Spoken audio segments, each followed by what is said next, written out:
Alrighty. I am here. Wait, did I have it? Okay, yeah. I have it on the right way. What's up, everyone? What's up? I am just gonna post the link in the Discord and on the Twitter. So just give me some time. Where was the...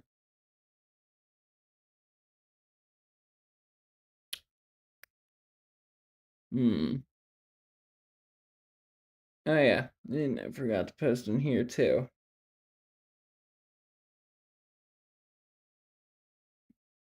Alrighty. Let's see. How's everyone doing? What's up, Rexus? Hello. Reject Kirsha. Embrace the creamsicle. That's funny, Rexus. That's funny. Okay. Let's see. I just have to pull up the X chat in here. All right. It's going to be quite the interesting stream, I'll tell you that much. We've got a bit of a variety of topics here.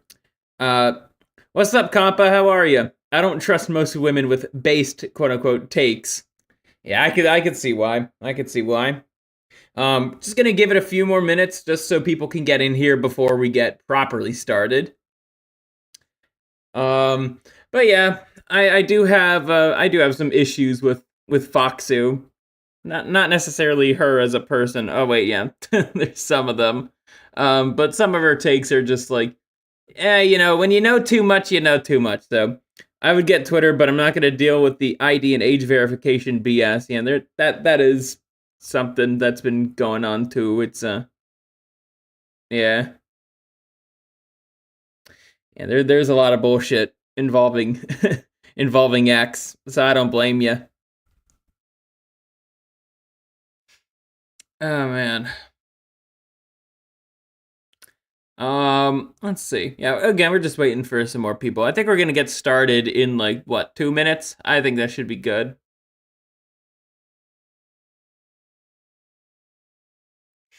Yeah, there's just a lot of stuff going on as of late. Even as we go from 2025 to 2026.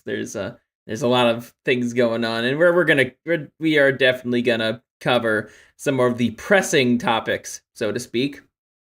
But I also want to explain a little bit here. So this stream is largely about focusing on issues that have been going on. It could be for a while, but primarily since 2025, and they just keep rearing their ugly heads over and over and over again.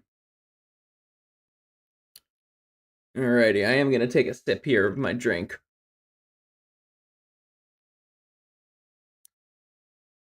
Well, I already have chapter 3 title for page 20 ready. The Demon Skinner. Ooh, that sounds cool, Rexus. But alrighty, let's get on with our first video of the night, talking about, of course, the dating crisis. We're getting back to my to my manosphere roots here, you could say. And I am gonna speed it up just a little for the sake of time. Answer this one question. When was the last time you met someone naturally? No dating apps, not online, but a genuine interaction in the real world. I'm guessing for most of you it was quite a while ago. But if you're for me, it was on Wednesday.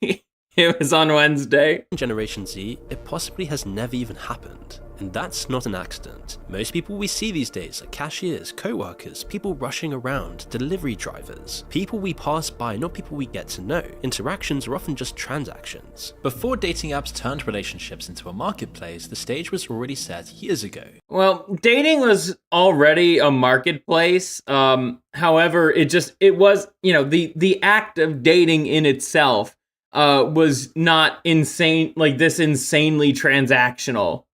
Where people, mainly women, let's be real, only care about the most basal things about someone. For a man, it'd be, how tall is he?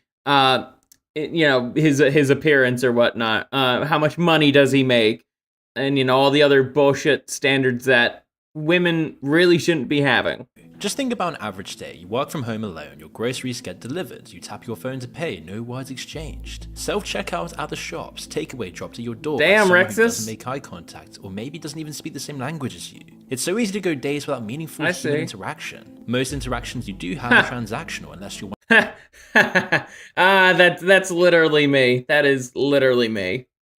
On one hand, I think that is kind of, at least in my circumstance, it's probably a good thing that I don't really leave the house very much. On the other hand, it's just like, everything feels so transactional. It really does.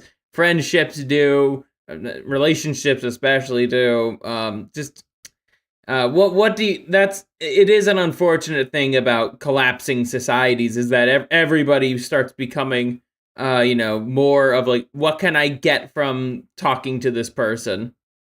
one of the lucky few who finds a club, society, or just something to connect with people. And even then, it's probably shoved into a small corner of your routine. We live in a touchless society, and like anything, if you don't use it, you lose it. Intimacy, sex, and love are just no different. And unlimited access to adult content really capitalized on this moment. You just click.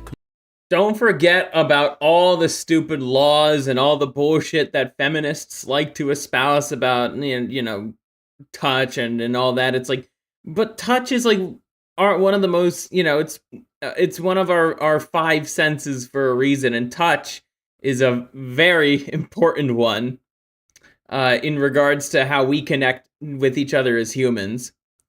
It's like really the only time people can be somewhat like intimate is like at a bar setting after they've had drinks. I'm not talking about sex here. I'm just talking about even like, something like a hug. Like so many people, myself included, would really just like we could always use like we really do like a good hug, And let's not forget the Duluth model. Yep. Right on point, Rexus. Consume and wrap things up, remove your sexual desire, and move on with your day. Super easy and truly the simplest exchange for pleasure imaginable, really. But it's also shallow, takes away your drive, of course. Satisfaction with diminishing I think I knew that, though. Unlike any addiction, you merely fill the gaps without addressing the root causes. And the brain is adapted to all of this. Dating apps started with a promise to breach a gap that most of their founders and investors had started. I wonder who the founders of these dating apps are.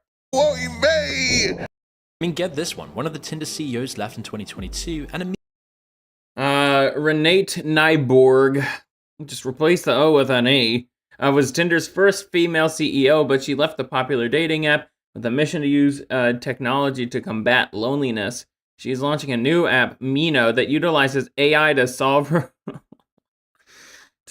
relationship problems. She also predicts that the future will involve fewer online dating experiences and more real-life encounters.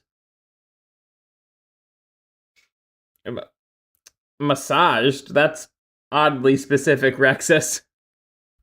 Immediately launched Mino, an AI chatbot to fight loneliness. There's now a thriving loneliness economy that Silicon Valley talks about all the time. There are even venture capital companies that focus exclusively on this. We made a video about the entire loneliness economy before, as it's just the perfect vector for exploitation. Sell people the solution to the problem you helped create. It's the oldest trick in the book, but the impacts are totally new to us. And that's why they're doing so much damage. We're even inventing new language to deal with this. Remember that cringily soulless word meet cute that people started using years ago? It popped up on social media as a way to describe meeting someone that you exchange numbers with for a date. For example, at a— Oh, wow.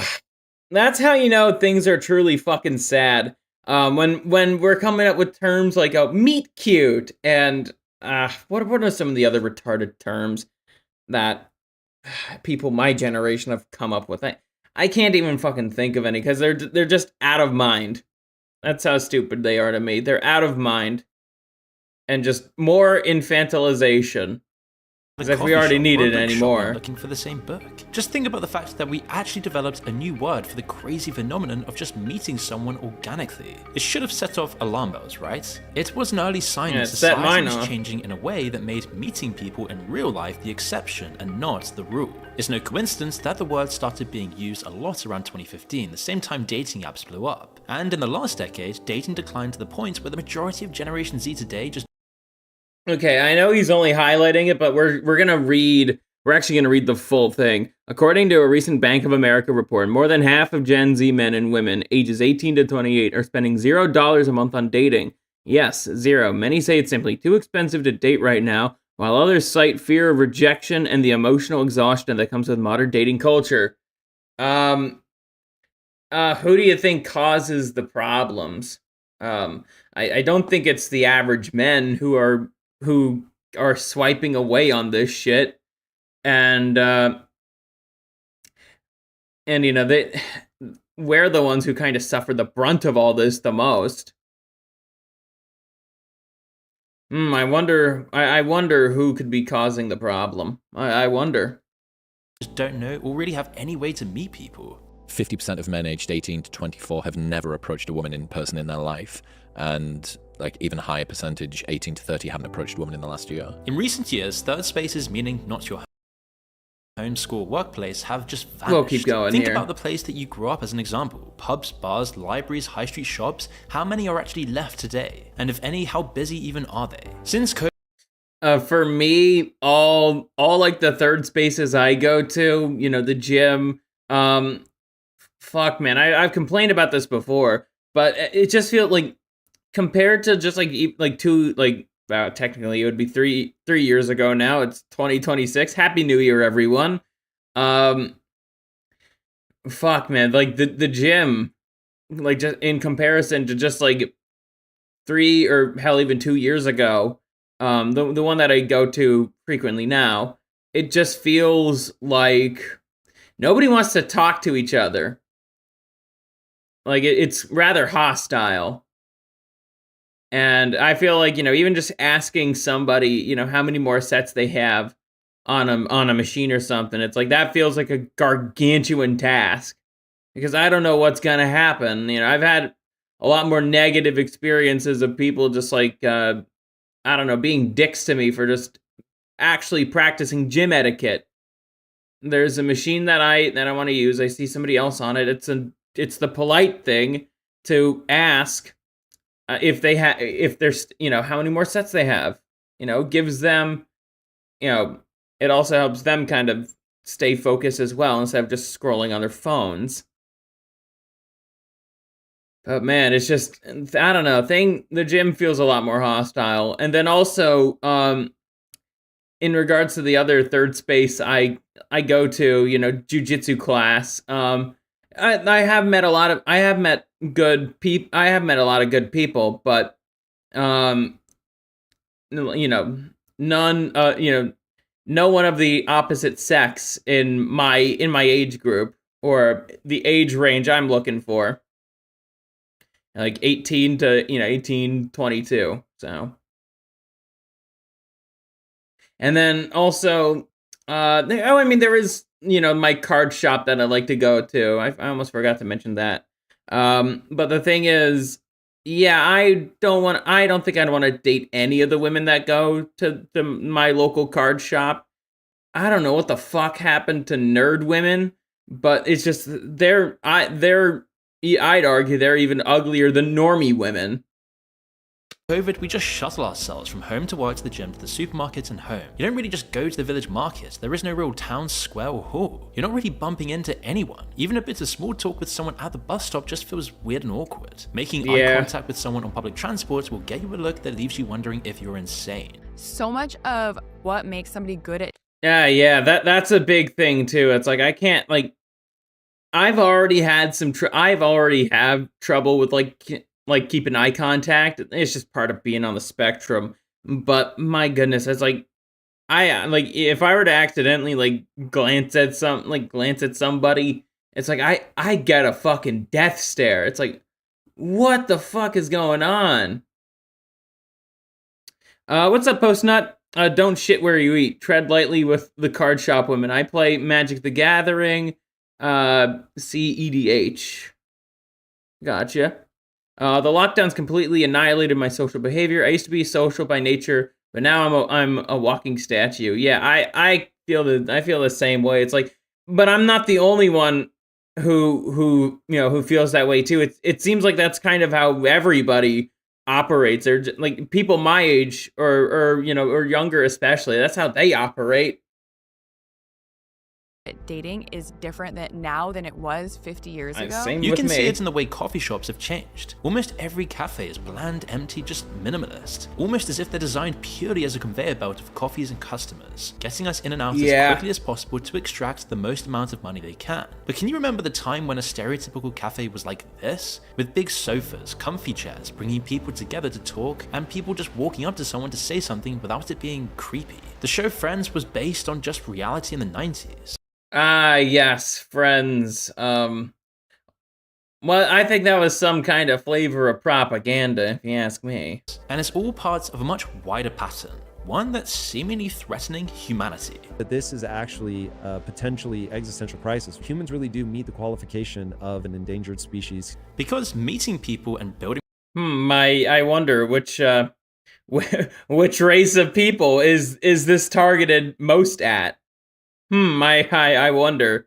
And I don't think it has any. I don't think this really affects the Somali community in Minneapolis, or really any non-white group. But or non-white foreign group, I should say. Because even among like the Asian Americans, the Black Americans, the Hispanic Americans, they notice the same shit. They notice the same thing. Then many of them are also going through the same thing. Compa says, I notice the same thing, Scurvy. People avoid looking at each other, and when you do meet eyes, you get a death stare or fluoride stare. Yeah, that's also true. Man. Things really do feel significantly pre and post-COVID. Absolutely, Rug. Absolutely. relationships is really the most important thing for human survival. It's often the key indicator in Well, yeah, that there is such a thing as, even in today's bleak and desolate time, you could say, cold approaching is still a thing, but you gotta be exceptionally good looking to actually do that, and that's starting to become harder. Even if you're like, Giga Chad at the gym, like, you gotta be, you can't just be Giga Chad, you gotta be like Giga Thad. That's like the tier above Chad. You gotta be like Giga Thad.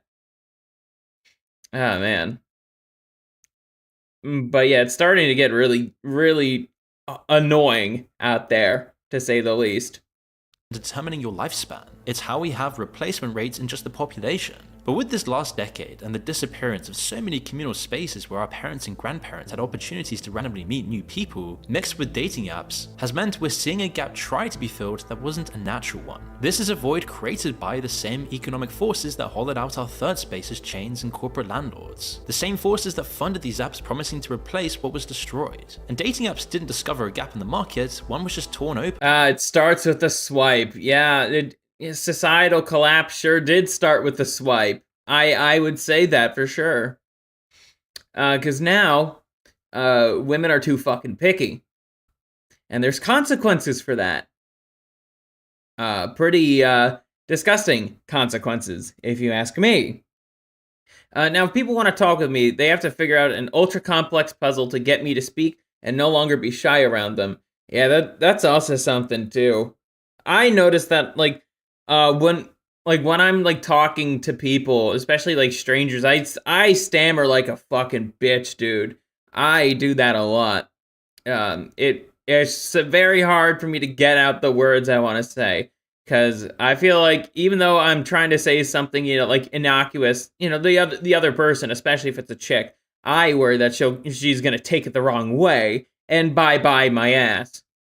And then monetized. But it was a lie. That or I too get was kicked all out. about getting your money. Think about it, the whole idea of a dating app as a viable business is a paradox. If they actually help people into relationships, they would clearly lose business. One good match is two lost customers, so instead they designed the apps to fail, and in doing so keep us hooked on using them. And in turn, what better way to keep an active user base than by having relationships designed to be short-term? This is your capacity to fall in love, to build a family, to find meaning. All your data, all your most vulnerable desires is just slowly converted into swipes and push notifications so someone else can hit their quarterly growth targets. Your relationship is designed to not be long-term. It's why men make up 75% of Tinder users and women just 25%.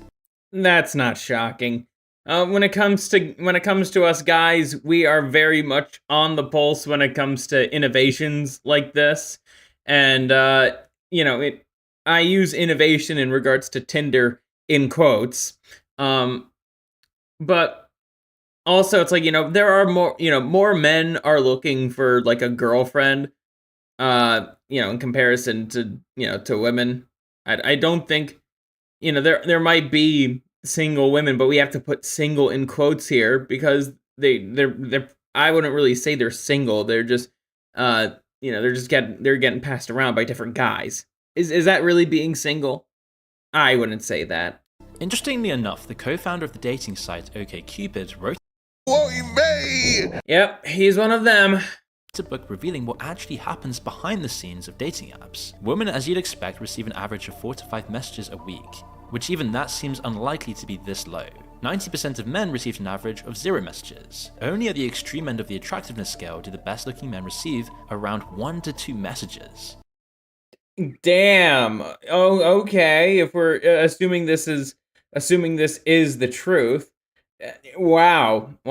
It just shows how fucking picky the modern woman is. But there's also a lot of men who are relying on dating apps who are never going to get the matches that they desire, either because they are short or because they are bald. So, as many of us already know, if you're not in the top 10%, there's really no point in using them. It's something that's called mate suppression in practice, and we'll get into that more soon. And the reality is, What If Alt Hist made a really good video about mate suppression and what women do to prevent other women from getting, the men that they want. for 95% really good video. of guys, online and dating apps aren't going to be a fruitful place for them to meet women. But what we're seeing right now is that Generation Z's entire prospect of finding love is based on the ELO rating system. Yeah. A numerical method developed to rank players in games of chess. Things are fucked when it's like now there's a fucking ELO system involved with dating. Player score determines how strong or weak they are in relation to others. So your ability fucked. to find love is seemingly literally being run through the same maths we use to decide who's good at chess or League of Legends. It's why whenever you join these apps, you get tons of matches, League. then suddenly they just fade away. You'll be told this is a personal failure, but oftentimes it's not. It's just the platform sorting you to the bottom unless you pay a ton of money. And this created a dangerous dynamic that has now permeated the world of dating, one where women select the same group of the most attractive men who have almost exclusive access to women, who then become less interested in lots of these girls because they are then seen as too easy to have access to women. Hold on. Let's go back to that stock footage here. Believe it or not, I actually have something to say about this. Even though they're largely blurred, I could tell that most of these women are, average looking. I could also tell this guy is actually in pretty good shape. I see some muscle here in the arm. But I don't know if any of these women would ever want to go on a date with Scurvy. Oh, wow, he's too, he has a bit too much body fat for my liking, even though he's probably stronger than the twink in the skinny jeans. Oh, wow, oh no, he's autistic, oh no. Even though he's way more self-sufficient than I ever could be. Scurvy likes video games? That's so icky. That's so icky. Yeah. But the thing is, I wouldn't be surprised if this guy were also playing video games right now. Become less interested in lots of these girls because they are then seen as too easy. The effect of this is that dating is seemingly a low trust marketplace, as the entire way to attract. Yeah, just like our societies here. Western society, I should say. Low trust, very legalistic. That's a devastating combination for dating. People don't trust each other when they know that they, and by they I mean men, could be sued for any little social fuck up because the law is stupid. Women don't know what's best for them. If it what if it was up to them, they'd pick the most handsome guy every time. Because they view the handsome guy as, someone dangerous. And because they view him as dangerous, that means they'll he'll keep them safe. Is seemingly detachment and not through connection. It's always a contest of who cares the least, who can take the longest to message back, who's more aloof, disinterested, and who holds the power in the struggle to not care about the other. Men can do this, women cannot. It's in, it is part of male and female nature. It's like we are not meant to just be focused on solely one thing and only that thing, and I'm not saying this as like a call to like be unfaithful or do some weird polygamy shit. No, that's not what I'm trying to get at here. But we have other things that we need to take care of, work, survival, all that stuff, taking care of the kids if we have any. Simply put, we need to be productive. We like being productive. Women, on the other hand, they're the exact opposite in terms of nature. That's why we're seeing women be allowed to choose what man to date. Their preferences create a bottleneck in the population. Yep, allowing men to choose what man to date creates a bottleneck. Yep. In other words, I know what you mean, Rexus. I know what you mean. Bound to lose. You can now see it on reality TV with game shows where heartbreak is entertainment. But what's the message we're supposed to get from this? Romance isn't sacred, it's just a contest, which all leads to the loneliness epidemic, and this one's hitting the youngest. Yeah, there's a reason why shows like Love Island are exceptionally popular with normies. Especially normie women. And that would be in a way they get to live out something they could never live. They watch this show vicariously. The hardest. But it's not just dating. Our whole modern society is stacked against any of us meeting someone, getting married, or even having children. And the consequences of this will change the world as we know it. Because there's something else catching up with us. Our bodies are starting to fail and lose the capacity to produce children at all. You know what they found recently? Microplastics in human testicles. Human testicles contain nearly 3 times as much plastic as dog testicles. We're literally marinating our reproductive organs in synthetic polymers. It's one of the many explanations as to why male sperm counts have dropped by more than 40% since 1970. Average sperm count could even hit near zero at the current trajectory. Even if a situation that extreme doesn't transpire, there are plenty of other things to worry about, like the forever chemicals in non-stick pans and waterproof jackets, BPA in your water bottles, all the nasty chemicals in your shampoo. I mean, just the list goes on. Even simple stuff like drinking hot coffee out of plastic takeaway cups. We just live in a Yeah, everything is designed to basically, make a subservient goyim, for a lack of a better way of putting it. Especially for us guys, they seem to be invested in trying to reduce our testosterone. And I mean, there's a reason why the healthy foods are more expensive than, fast food goy slop. There's a reason why that's the case. Or any other thing that, to help regain our reproductive capability, so to speak. Those are expensive. World now saturated with endocrine disruptors. And surprise, surprise, our endocrine systems are getting disrupted by all of this garbage we're pumping into our bodies daily. But even if you've somehow avoided the chemical assault, I fear we'll see a catastrophic depletion of the male gene pool. The last time it happened, 95% of the male gene pool was wiped out, and that was by war and raids over food 10,000 years ago. Yeah, they are just trying to make us sterile because they believe that there's too many people on the planet when that's not true. Even if your fertility is fine, there's another huge problem vying against us. How many of your friends between the ages of 18 and 30 have kids? 1, 2, none until this year or last? Is anyone planning to have kids? How about those who said they don't even want kids? I cannot stand the anti-natalist movement. You guys are sick, dysgenic freaks, and the fact that you guys are pushing this upon the young, especially the older women are pushing this shit upon the younger ones. Fuck you, especially. I also think that you guys are just a bunch of foolish goyim who are serving the whims of people who you don't even know exist. Fuck off. Stop trying to poison the youth. Yeah, of course, this also does apply to the pro-choice crowd. Fuck off. Fuck off, pro-choicers and anti-natalists. Fuck off. I don't want my country to be replaced by a bunch of migrants who have no stake in the game but get everything from us.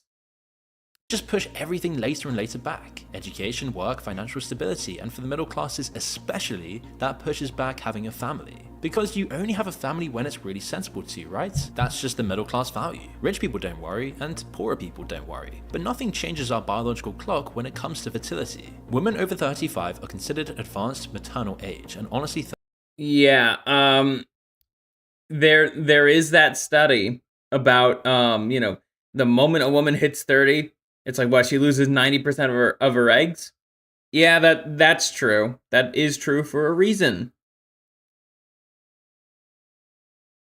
35 is starting to look young to have kids for millions of people around the world. However, at 35, miscarriage rates nearly double. The chance of chromosomal abnormalities skyrockets. Down syndrome risk goes from something like 1 in 1,250 at 25 to 1 in 140. And it's not just mothers, older fathers contribute too. Men over 45 show increased risk for autism, schizophrenia, even stillbirth in their partners. Having kids into the 40s, 50s, and way higher for men at least is now becoming super common. Every year you wait, you're rolling dice with higher and higher stakes, but what else do you do? Shrug your shoulders and say it's too late and just plummet towards old age without the family you ever wanted and live an unsatisfying life. Well, if you don't want that, when natural conception fails, you can only turn to IVF. This is often the modern solution, except a single cycle costs $12,000 to $15,000. Yeah, in the past we did go over like the IVF craze and the consequences of freezing your eggs. That was very interesting. It's also very expensive, but we're also learning that IVF pregnancies pose their own issues. Funnily enough, Nick Fuentes actually talked about just some of the issues that he has because he was an IVF baby. Say what you want about him. I've certainly said my piece about him, but I do think he is onto something there. Add medications, there's another $5,000, and most people need multiple cycles, so you're looking at around $30,000 to $50,000 minimum, often much, much more. And this leads down the dark path, where we're forced to engineer more of the process of just having kids. Genetic testing in the womb. Testing for Down syndrome is one thing, but some companies will now screen for height and IQ. It's an ethical black hole on every front, for men and women. Women are the childbearers, they shoulder a lot of the risk. Idiocracy always comes to mind when I hear freezing eggs. Yeah, me too, man, me too. Culture doesn't think about this enough because everyone is turning against each other. Yes, clavicular. The guy who decided it was a good idea to sterilize himself with synthetic testosterone at the age of, 19? If you've seen our video on population collapse, you'll know that fertility rates are just collapsing. Countries like the USA and the UK are seeing the lowest childbirth numbers in their histories. It's not just a stat, it's millions of people who always imagined they'd have a partner and family one day, now quietly aging out of that possibility. Family lines ending not because people don't want love, but because our environment makes acting on that desire impossible. Ask yourself, even if you did meet the right person, what would stop you from having children? Probably not enough money, no chance of being able to buy. Cost of living is, I think, out of all the problems we're facing and that keep rearing their ugly head ever since the lockdowns have ended, it is cost of living. Cost of living. It is so unbelievably expensive to live here. And this also doesn't help with the fact that, people are just being denied jobs, replacement by AI is happening. A whole bunch of other issues with labor. But my goodness, it is. I don't think I'd ever be able to afford a house in my lifetime. I'm starting to believe that. But nobody wants to live in a multi-generational home. Like, you could still have kids. Young people could still get together, have kids. I don't know why we have this idea that, raising the next generation of the family within the family is like so wrong. Like, oh, you have to do it on your own, and we could just visit grandma and grandpa every now and then or whatnot. When it's like, that's not how humans have raised kids throughout most of time. The nuclear family is a relatively new thing. Akairo, what's up, man? And yes, Rexus, we absolutely can blame the boomers. Buy a house anytime soon. Cost of living is probably too high in your city with food, bills, and transport. The cost of childcare is more than your current salary. There are just no good schools in your area, or no school places in areas with good schools. Yep, that's also true. But I don't plan on making my kids go to public school. I actually want to homeschool them. Or even just finding a wife that you can trust won't divorce you and take half of your money. Yep. Hold on, let's go back. Or even just finding a richest women who gained wealth through divorce. Mackenzie Scott divorced Jeff Bezos, $38 billion. Melinda French Gates, $29 billion. Jocelyn Wildenstein, $2.5 billion. Sue Ann Arnall, $1 billion. Anna Murdoch Mann, $1.7 billion. Yeah, you see, you see how the fucking marriage laws in this country are just stupid. Oh wow. Why? Oh, so okay. Let me back this up just a little bit. So, a woman can be strong and independent, but in case of a divorce, needs to take half his shit. For what? I thought she was strong and independent. She didn't need the help of no man.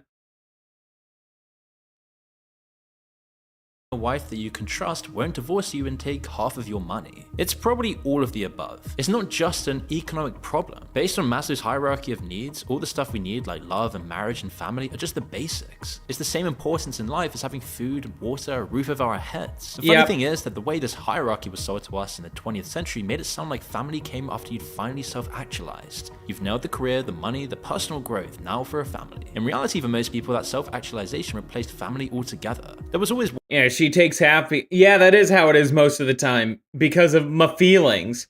I mean, think about it like this. Most divorces these days, it's not out of, like, abuse or infidelity. It's because they've, quote-unquote, grown apart. Oh, no, I felt like I'm growing apart from my husband. I'm gonna destroy the entire family unit because of my feelings.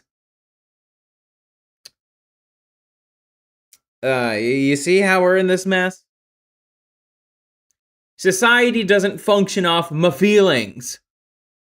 One more phase of working on myself first, so we ended up with a whole culture optimized for individual self-maximization, while family quietly got pushed off the edge of the pyramid. Today, most of us, let alone Generation Z, never even get past the bottom layers. Yeah, also, so physiological needs, that, bam, safety and security. Many people in, like, major cities don't get past this. And also, most Americans, in regards to the health, like, most people are, like, overweight, obese. And also, they don't have, like, what, is it like 400 or 500 for an emergency?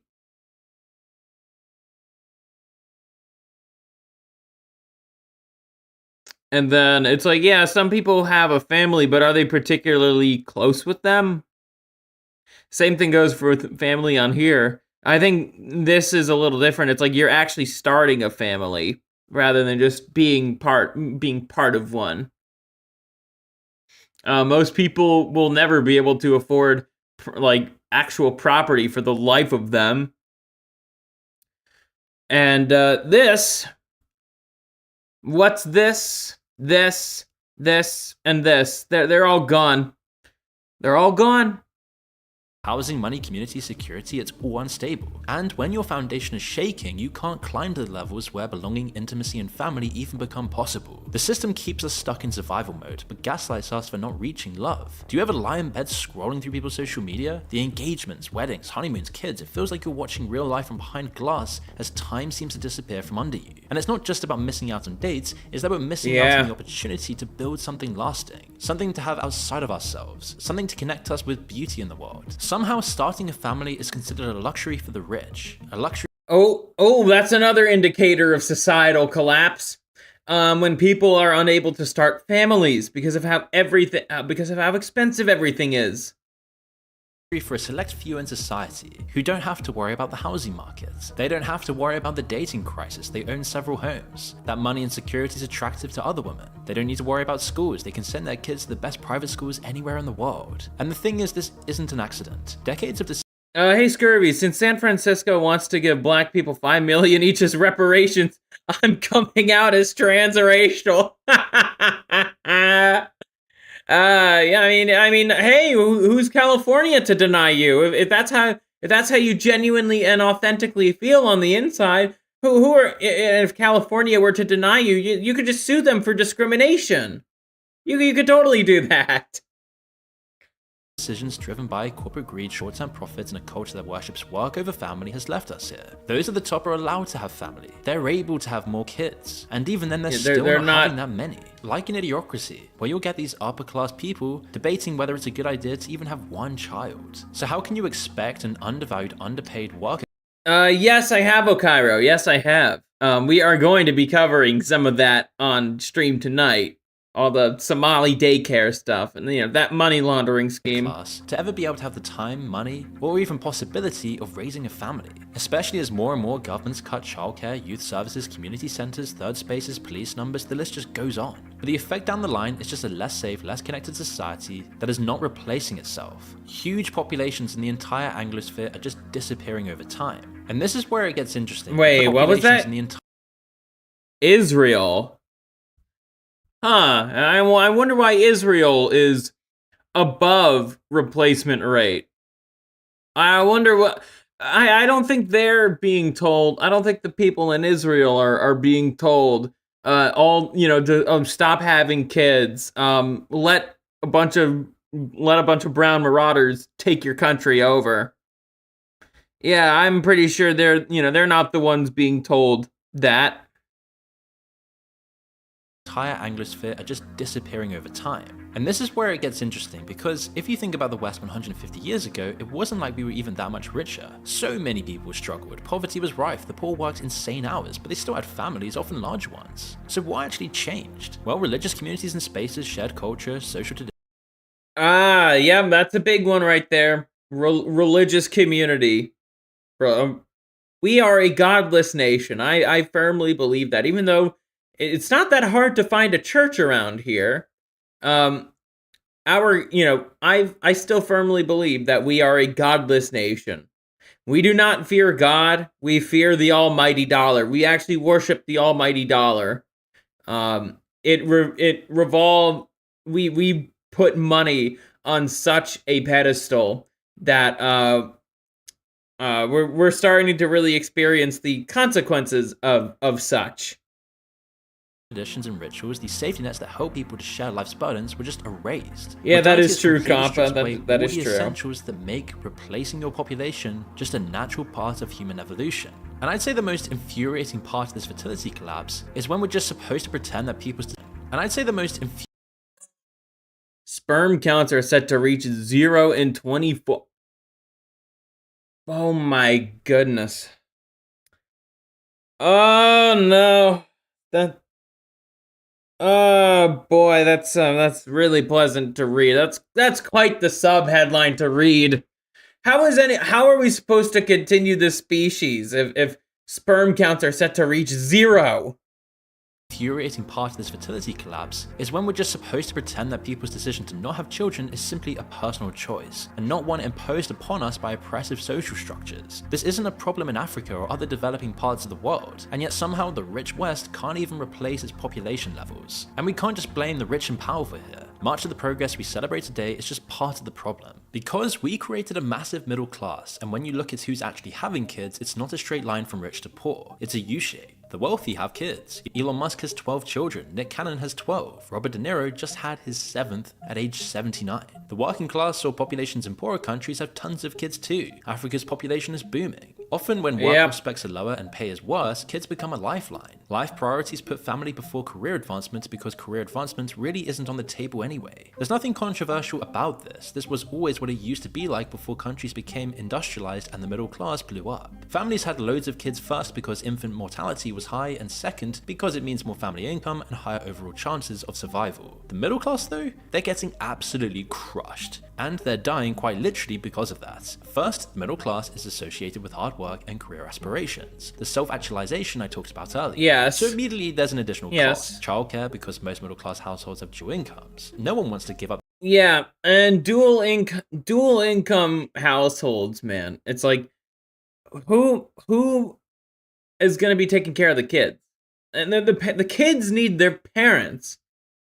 They really do. Kids need their parents more than our overlords think that they do.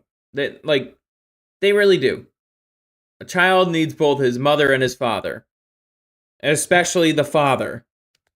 The career society marketed to them all their life. The middle class couple sits at the kitchen table with a spreadsheet. Mortgage, student loans, car payments, health insurance, retirement savings they're already behind on. And then childcare that costs more than their rent. So they wait and wait. They're being sensible, and by the time they feel ready, realize the biological clock never stopped. This is the low fertility trap that threatens everyone. The working poor have kids they can't quite afford. The rich have as many as they want, but the middle class, the people who followed all the rules of their life, maximized their education, delayed gratification, well, they're getting totally screwed. As you expect and probably know, they, on one hand, I think our elites really have to think about it. It's like, is this what you really want? Is this what you really want?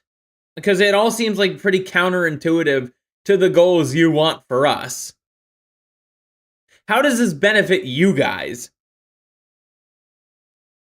Don't you want more people to be your servants or whatnot? all of this is causing a hell of a lot more stress, angst, paranoia, and disdain. It's getting so bad that men are just doing everything possible to thrive in this algorithmic system, to the point of literally breaking their bones to add height to their Hinge profile, or just smashing their jaw open until it looks worthy of more likes on Instagram. It's why the bone smashing. Yeah. Now, so funnily enough, there has been quite the discourse about looks maxing as of late. It's one thing, to want to try to lose weight, to get into some better fitness and diet habits, and get a better haircut, dress a little better. But then there's just you take it too far, you start doing shit like bone smashing and injecting yourself with synthetic testosterone, thus making yourself sterile. It's like fucking like Mouse Utopia type shit. It really is. In Calhoun's experiments, the male mice just started just like grooming themselves, and that's all they would do is just groom themselves. And then because of that, they basically just feminize themselves. That's how I think of looks maxing when people take it too far. It's just like you're just like grooming yourself. It's fucking gay. It's really fucking gay. Cause you're not doing this. Like women only care about this so much, they are not going to care if you have if you're about such minute details. If your canal tilt is like a millimeter off from Henry Cavill. And the worst part is the mice weren't even based red pill femboy mice. The humanity. Looks maxing is now a thing. We're really seeing is that there is like this very, very like deep anger, entitlement. There's like this incel movement. There's this like alpha male, beta male kind of thing. And I don't know if you kind of get this, but there's like a deep sense of like. I mean, there is such a thing as alpha and beta male. But the thing is, there's only like very few, I guess, legitimate black pill communities that are just like, I wouldn't say, like what's being described here. There's very few of them, but my goodness, it's not just incels who say this stuff. Many scientists say this stuff too. Well, I thought the left were the party of believing science. What happened to that? Like anger. Men today are more overprotected than ever before. And I would agree, but at the Rex. same time, less able to be themselves. What would you call the Accords? I would say the Accords is that's your server for context. That's a Cairo server. I would say it's a cool place. It's a cool place. And I get a first class ticket to talking to Mayoshi. Or show vulnerability than ever, with constant mixed messages about needing to be confident and assertive, but also to never make a woman uncomfortable. So when real intimacy feels impossible or dangerous, most people just end up with two obvious escape routes. Adult content, which has now become a type of synthetic intimacy, numbing your core drive in life to Bonnie Blue videos. Or you go the other extreme route, monk mode, with alpha male gurus, where you see influencers taking TRT. Oh man, no fucking way. These pickup roaches have basically taken over Hammerhand's thing. No fucking way. They stole the whole monk mode thing so they could try to sell courses. There's no depths that these people are because they're because they're literal cockroaches. There's no depth that's too deep for them to sink down. Just 14 years old to looks max. So I was like, I'm gonna get my physique going as quickly Fun fact, I could still kick Clavicular's ass. as possible. I do not care. He does about not know how to side effects. I don't fight. care about any implications of, this guy's using drugs. Like, none of that shit really fazed me. There's even an influencer influenced so much by his love of American Psycho, he offers expensive courses to help young vulnerable men ascend. Even the escape routes offered by these men are roads to nowhere with heavy price tags attached. But they all clearly indicate that there is a crisis happening. There are symptoms that dating is falling apart. And with more and more endless towns and cities designed around roads for vehicles and the loss of communal spaces that once enabled people to meet naturally, free time is just now dominated by screens. We need more exaggerated extreme content, whether it be some crazy looks mac rant or watching 1,000 men line up outside. Yet whenever this issue is talked about publicly, it just... My guys, look at those crazy eyes.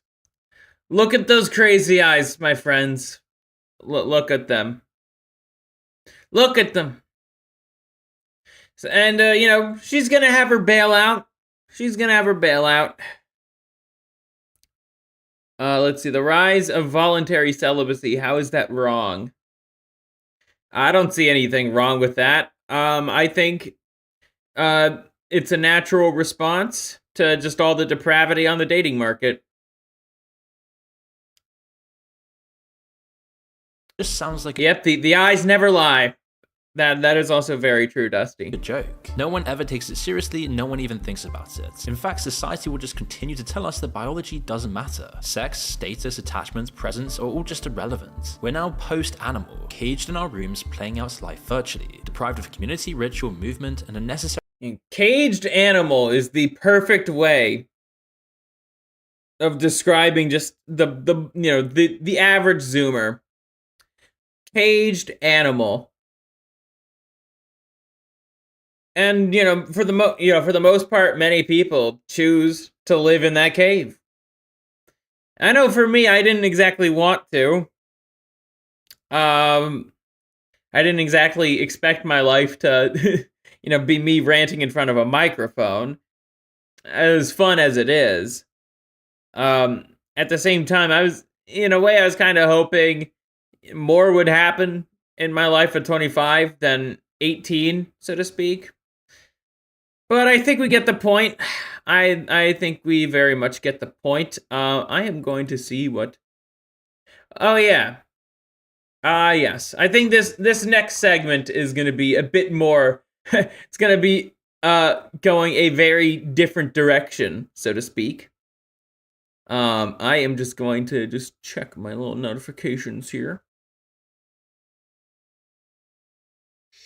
Anyways, we are going to go over to the website section, and Andrew Torba made a new website, kind of like his Christian nationalism website.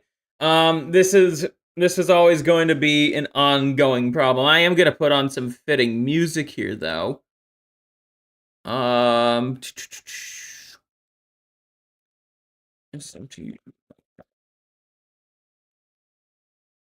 Yeah, there we go.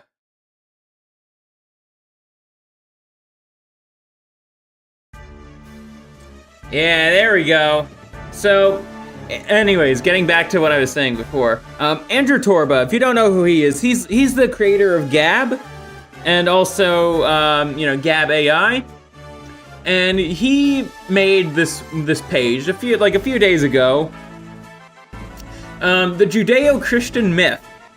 The fundamental opposition of Christianity and Talmudic Judaism, examining two faiths that stand in direct contradiction on God, salvation, and truth.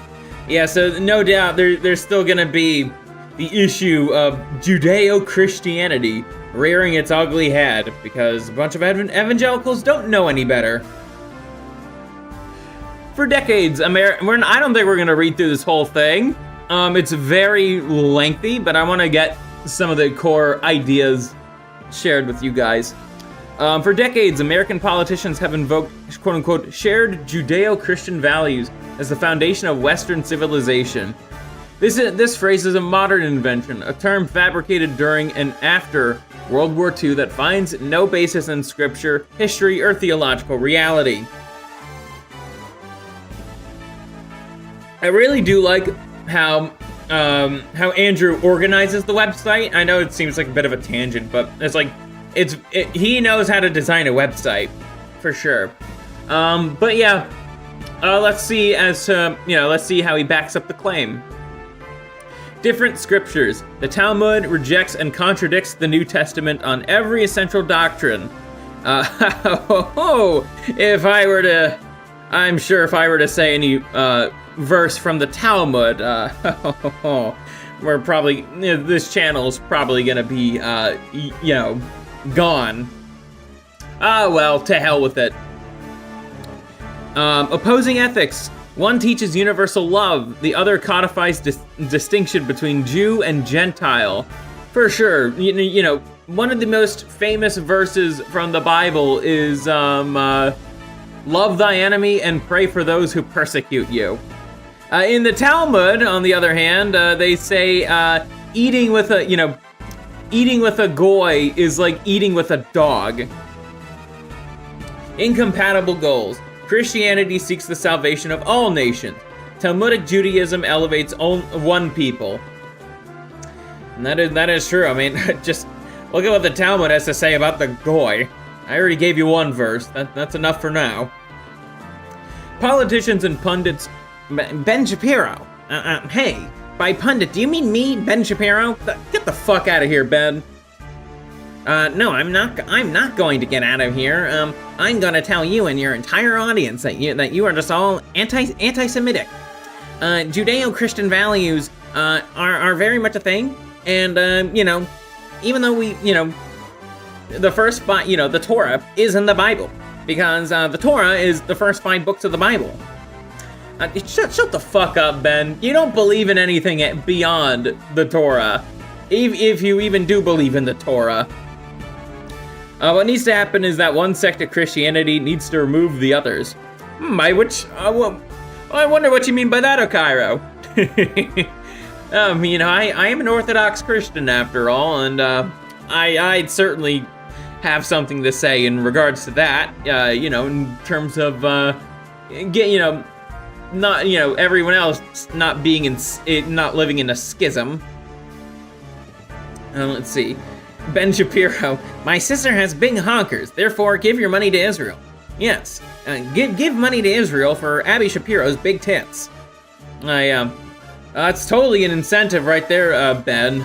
Totally. Alrighty, let's get back to the site here, shall we? What actually built the West? Greek philosophy and Roman law. True. Christian theology, ethics, and institutions. True. The Old Testament as interpreted through Christ. If you guys don't know, Christ is in the Old Testament quite frequently, actually. This is because God the Father does not manifest here on Earth.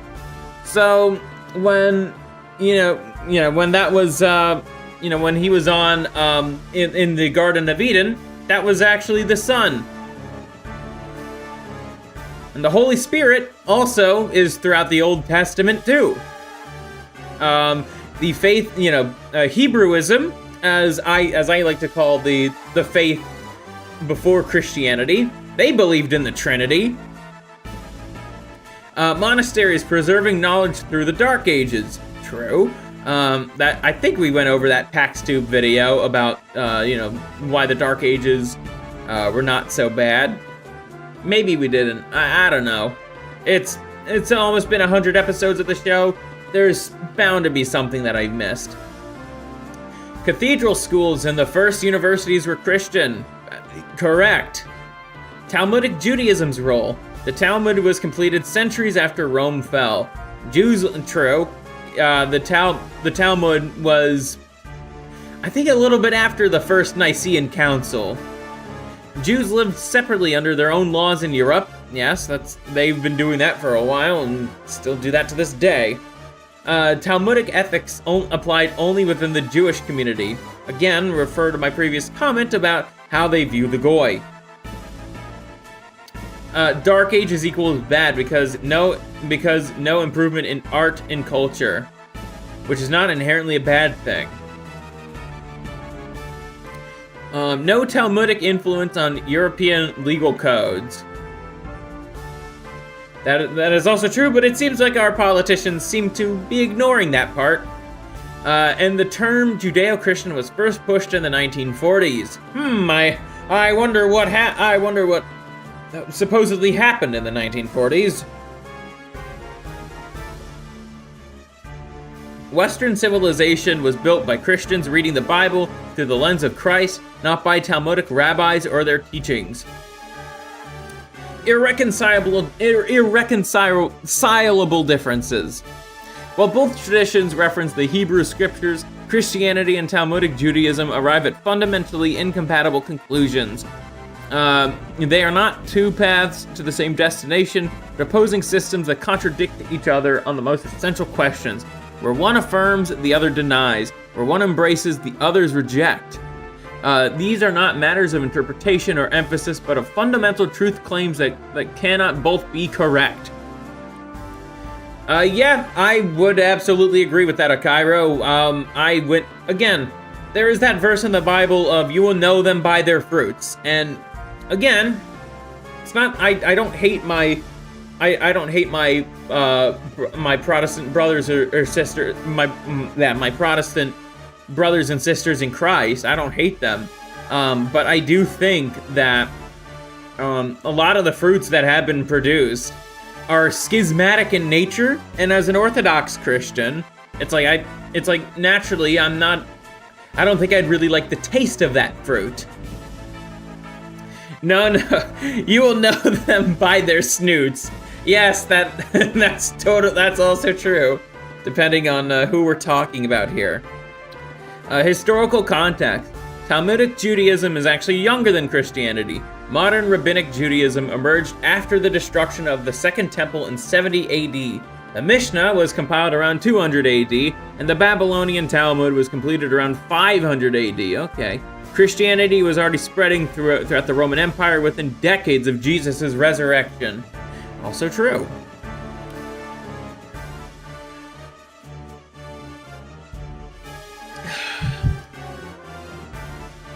what's the sect of Christians that Seventh-day Adventists? I wouldn't really call them Christians.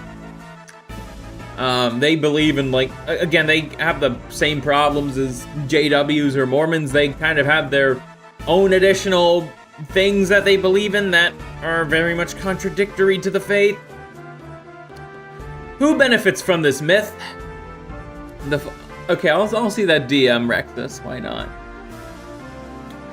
Many people have been calling out the Judeo-Christian myth, from Uberboyo to the Ark to Arval, calling out its lies. May I mind you, Arval is a Christian, the Ark is a Roman pagan, and Uberboyo is Nietzschean in his philosophy.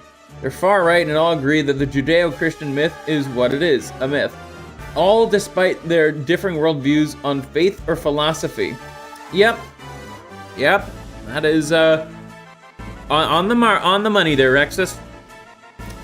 I call them that's a bit cruel there, Dusty. Cattle would be the better term. I'm just being facetious. The false synchronization of these diametrically opposed faiths serve one political end. The Judeo-Christian myth did not emerge organically from theological reflection. It was deliberately constructed and promoted to serve a specific political project: Zionism and unconditional American support for the modern nation state of Israel. We have sent $310 billion US aid to Israel since 1948, inflation adjusted. Countless American lives lost in Middle Eastern conflicts because our greatest ally loves starting them. Global enemies created solely due to US support of Israel. Yeah, you know, Iran actually used to be an ally to the US, funnily enough. Not anymore. There is no biblical mandate. There is no biblical mandate or theological mandate for Christians to support the modern secular nation state of Israel. The New Testament teaches that the promises to Abraham are fulfilled in Christ and his church, not in an ethnic state. The land promises were conditional on obedience to the covenant, which Israel broke. Hebrews 8:6. But now hath he obtained a more excellent ministry, by how much also he is the mediator for a better covenant, which was established upon better promises. Galatians 3:16. Now to Abraham and his seed were the promises made. He saith not, and to seeds as of many, but as of one, and to thy seed, which is Christ. Iran used to be an ally to the US while it was a monarchy, but wanted to sell oil in euro, not USD, and the US replaced it with Islam. Well, fuck you, US government. My dad is a Seventh-day Adventist, and I'll say this: Seventh-day Adventists are basically real mountain JOOs. Yeah, I could. Yeah, I'm starting to piece some things together there, Rexus. I get why you're the way you are. The political reality, the Judeo-Christian phrase. Oh yeah, before we move on to that one, I remember when I was like last year when I was having that argument with Pixel. He did not understand, this. He is a Christian, mind you, a non-denominational one. But yes, this is what the New Testament teaches. And these two verses are excellent. Yes, but also just like, I guess like some bits of his life story too that he said in chat. So I could see how that made an impact. Anyways, the Judeo-Christian phrase was weaponized to manufacture consent for an unprecedented transfer of American wealth and military power to a foreign nation. It has been used to silence critics, smear opponents as anti-Semitic, and create the false impression that supporting Israel is a Christian duty. No, it is not.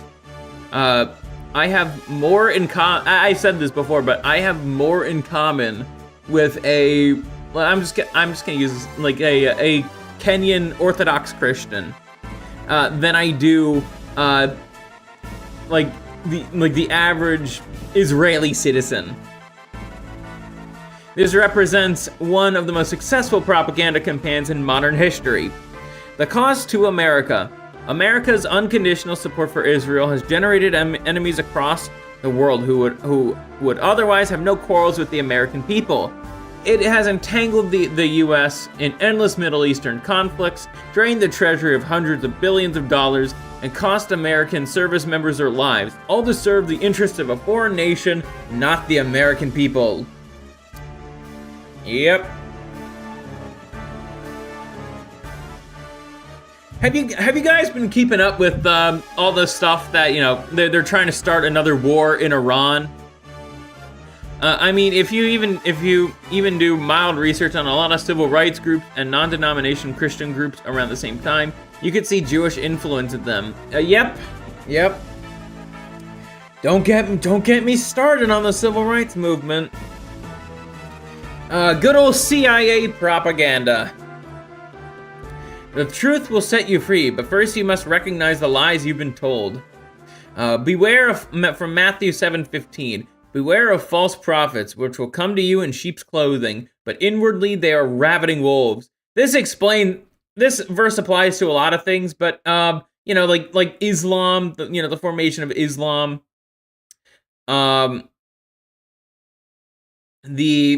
But in this context, absolutely, like the prosperity gospel people who are hardcore Zionists, the like various quote unquote Christian groups throughout the nation that are dead set on supporting Israel however the hell they can.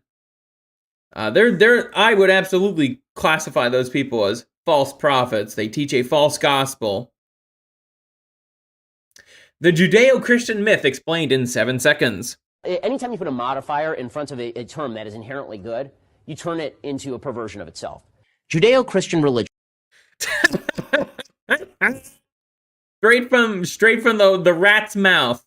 Straight from the rat's mouth. Yeah, anytime you put a modifier on an inherently good term, it just corrupts it. That is very true, Mr. Shapiro. That is very true.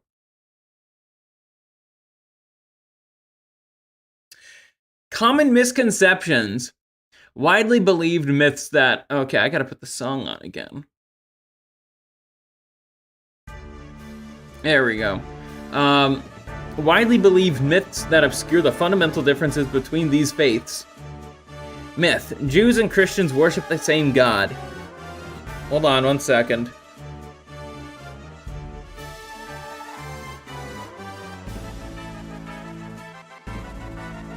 Hold on, one second, guys.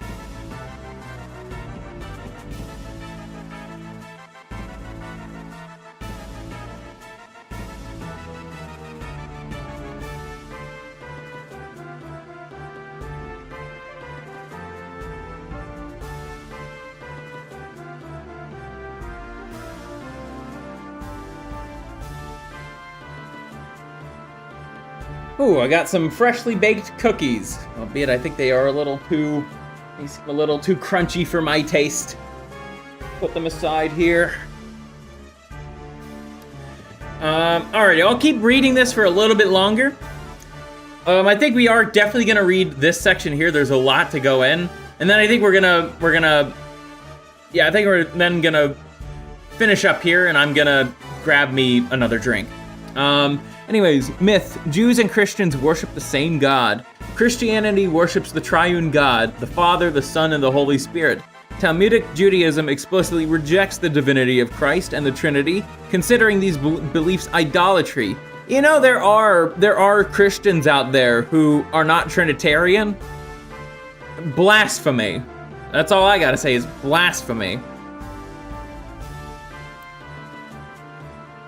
The Talmud contains passages deeply hostile to Jesus Christ.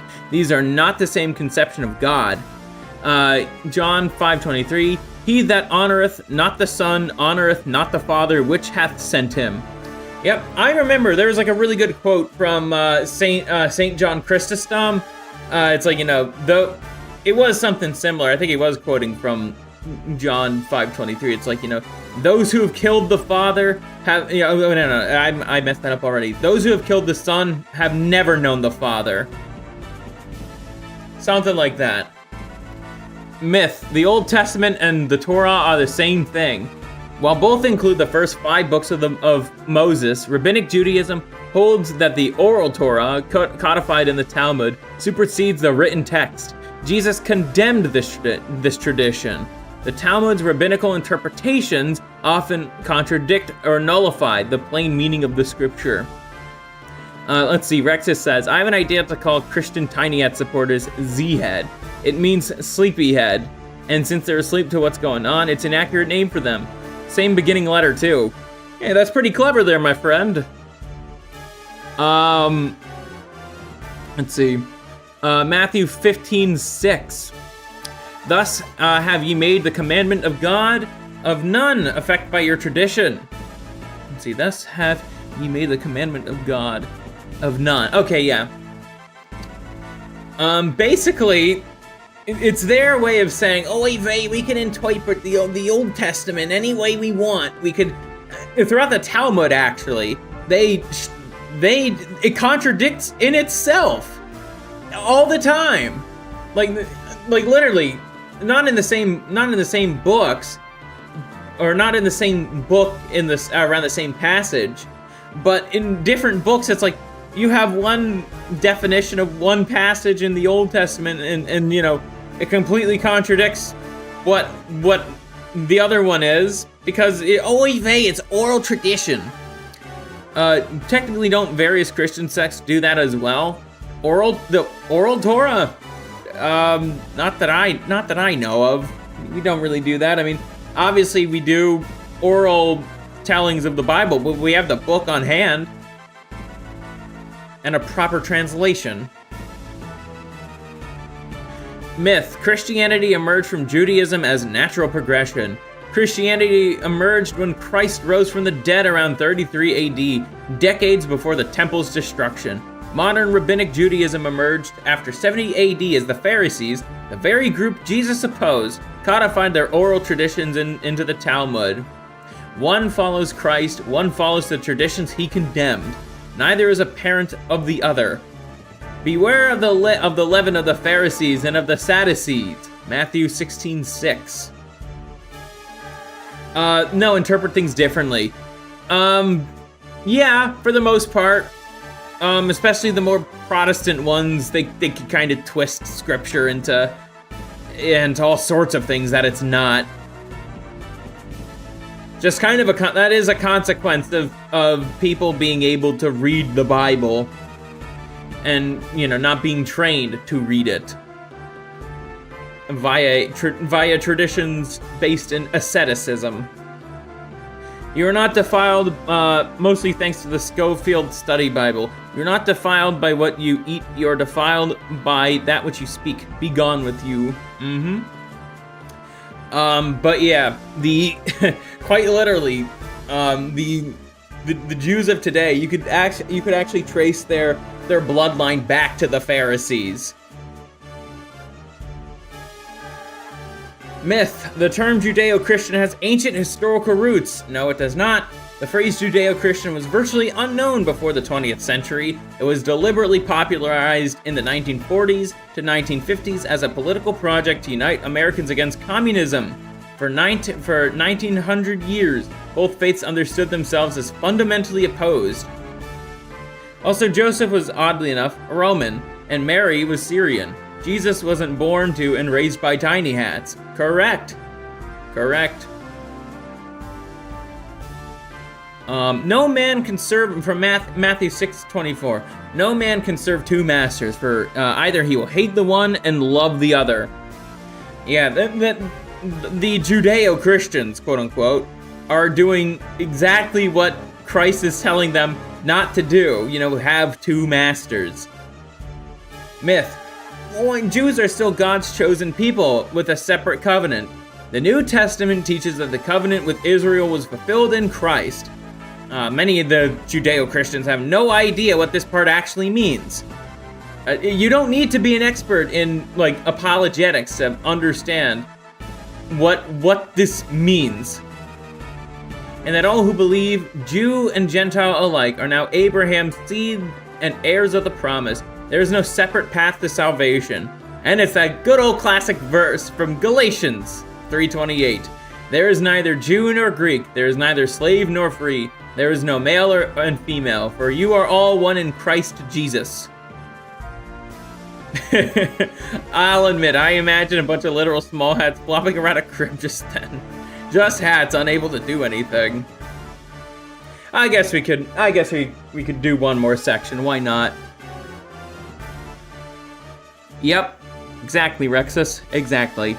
Two lenses, two religions. The same ancient text, interpreted through completely different frameworks. Many Christians wrongfully assume that Jews simply follow the Old Testament. This is a fundamental misunderstanding. Both faiths read the Hebrew scriptures, but through entirely different lenses. And the lenses determine everything. Let's take a look at the Christian lens first. Christ in every page. Read that for a second. And that is what we believe. Christ in every page. Christians read the Old Testament through the lens of Jesus Christ. We see him prefigured in every sacrifice, promised in every prophecy, and revealed in every covenant. The Passover lamb points to Christ. The bronze serpent lifted up in the wilderness points to the cross. Abraham's near sacrifice of Isaac foreshadows the Father giving his only son. For Christians, the Old Testament is incomplete without the New. Jesus said, "Search the scriptures; they are they which testify of me." John 5:39. The entire Hebrew Bible finds its fulfillment and meaning in Christ. Luke 24:27. And beginning at Moses and all the prophets, he expounded unto them in all the scriptures the things concerning himself.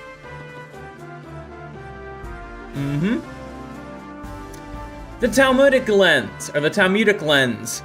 Jews read the Old Testament through the lens of the Talmud. The rabbinic commentaries compiled centuries after Christ. The Talmud doesn't merely interpret the Torah, it often supersedes it. Rabbinic authority is considered equal or greater than Scripture itself. The Talmud explicitly rejects Jesus as the Messiah. It contains hostile references to him and his followers. Where Christians see Christ in the prophets, the Talmud offers alternative interpretations that exclude him entirely.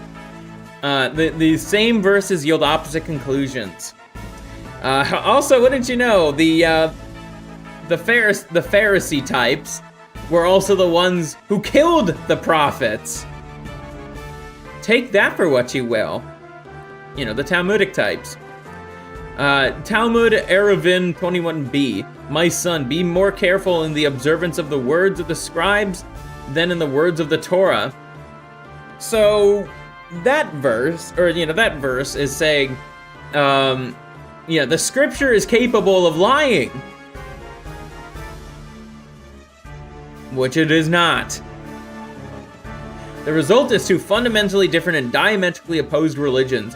They may share some of the same source text, but the interpretive lens transforms the meaning entirely. One leads to Christ, the other explicitly rejects him.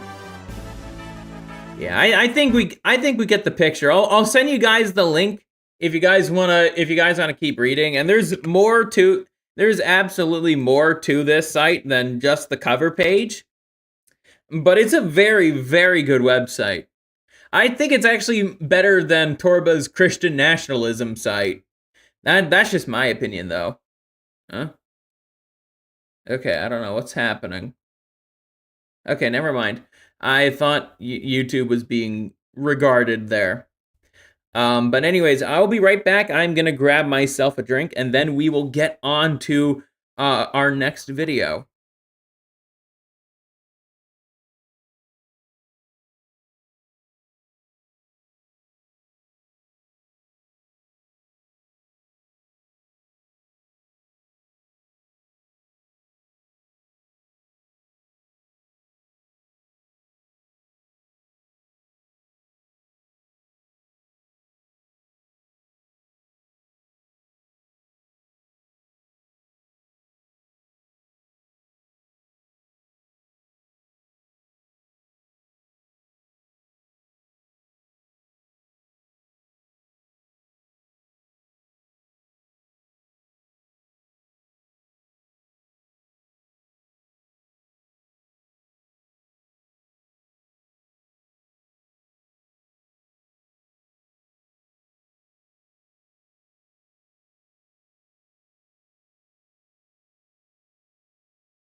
Okay, I am back.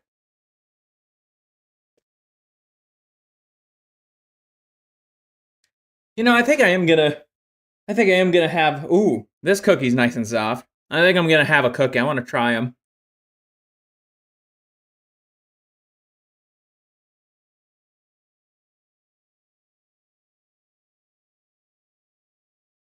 Mmm.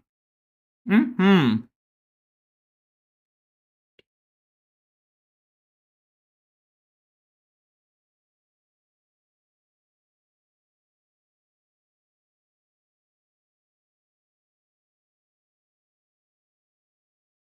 Okay. Got my drink. Had a cookie. Now for a sip of water. I took too long, huh, to grab a drink? But we are going to be watching the new Chew on Head video. I know. A VTuber watching Chew on Head? What? And, I'm totally expecting something bad to happen to the stream because I'm watching this new video. My boy Scurvy is enjoying a cookie. Buy him a drink. Ah, yes. Cashapp / cash sign ScurvyRum. Nice elf costume, Shoe. No, I've seen it too. I've seen most of it, actually. But, oh my goodness. What she was talking about, it's the ultimate Weimar problem. Like, holy shit, it is the ultimate Weimar problem. Let's get started. Ho ho ho! It is I, a jolly elf from the North Pole, here to do Santa's bidding. Let's see if you are on the nice or naughty list this year, huh? Oh, that is a interesting internet history. Naughty list. Hell even. But don't you worry, Santa has a special gift for you. Ah yes, here it is. Merry Christmas. Man-made horrors beyond your comprehension. Yep, this is what we're gonna be talking about. Quote unquote friendship apps. When it's like, oh my goodness, this is just it literally is just a child version of Tinder.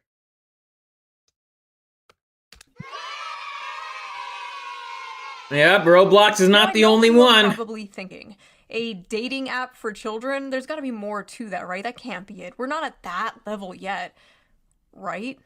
It's been compared to Tinder, but for young teens. Wiz is an app where users... the fact that it's being compared to that.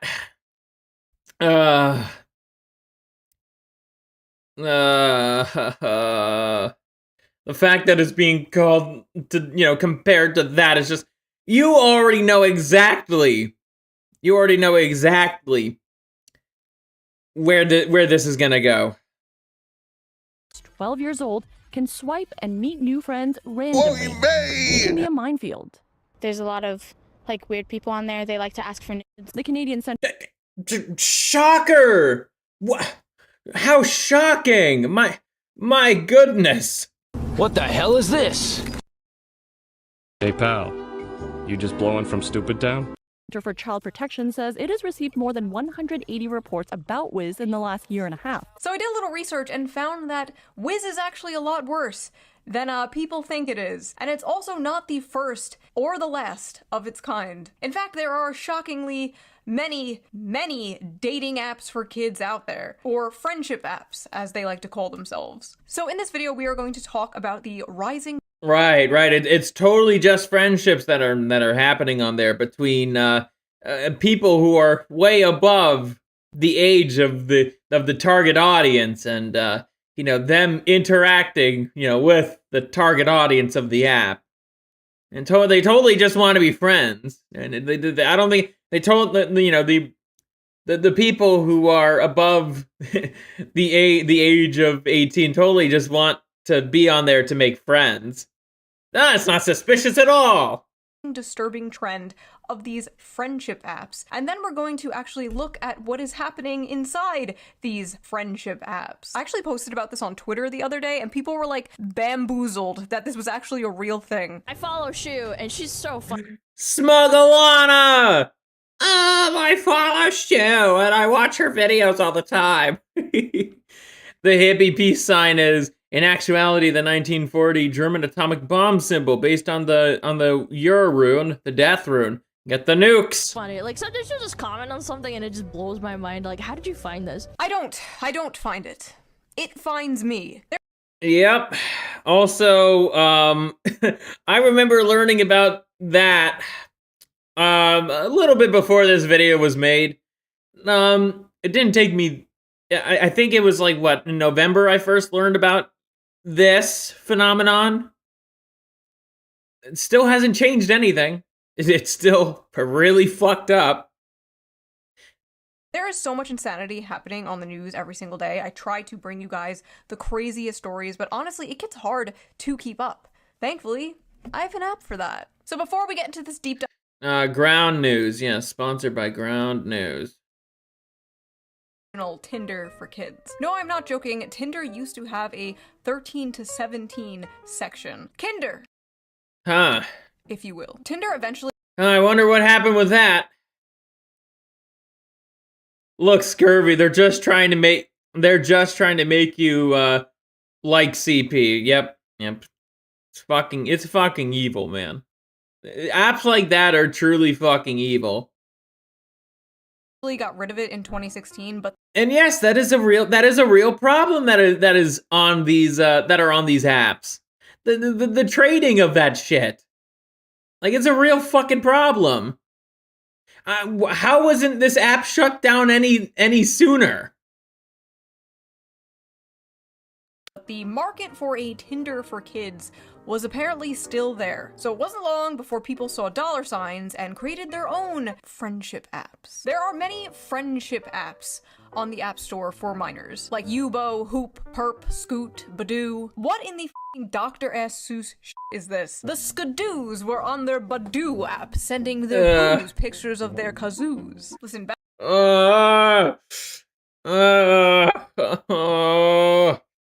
This is torture. Back in my day, we didn't have Tinder for kids, okay? We had wholesome gangs on Habbo Hotel and Club Penguin. Whatever happened to getting good old-fashioned groomed on Skype? The main friendship app currently making headlines right now is Wiz. Wiz, the Tinder for kids app. And it's named Wiz. Out of all the names.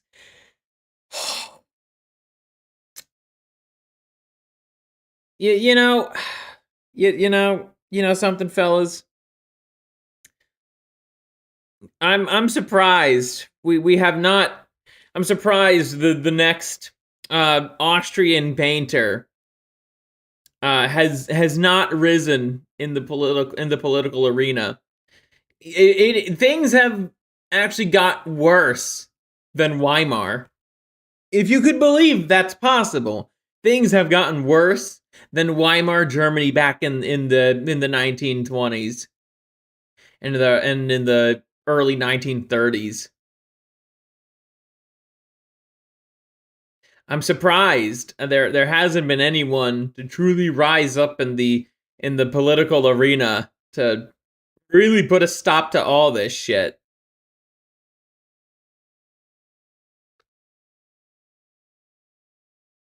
Oi to the fucking vey. Yeah, Mr. Shlomo probably would say what you wrote out in chat there, Rexes. I don't even want to read that out. Exposes kids to predators. Congress must act. Congress? Half of Congress is probably on this fucking app. You expect me to believe the government currently protecting Jeffrey Epstein is going to do something about the Jeffrey Epstein app? New York City teens told the Post that Wiz, which is available... Yeah, no, I wouldn't be surprised if they were on this app. Knowing the depravity our politicians get up to in their spare time. Yeah, I wouldn't be surprised. They're always on the harvest. They're always on the hunt for fresh adrenochrome.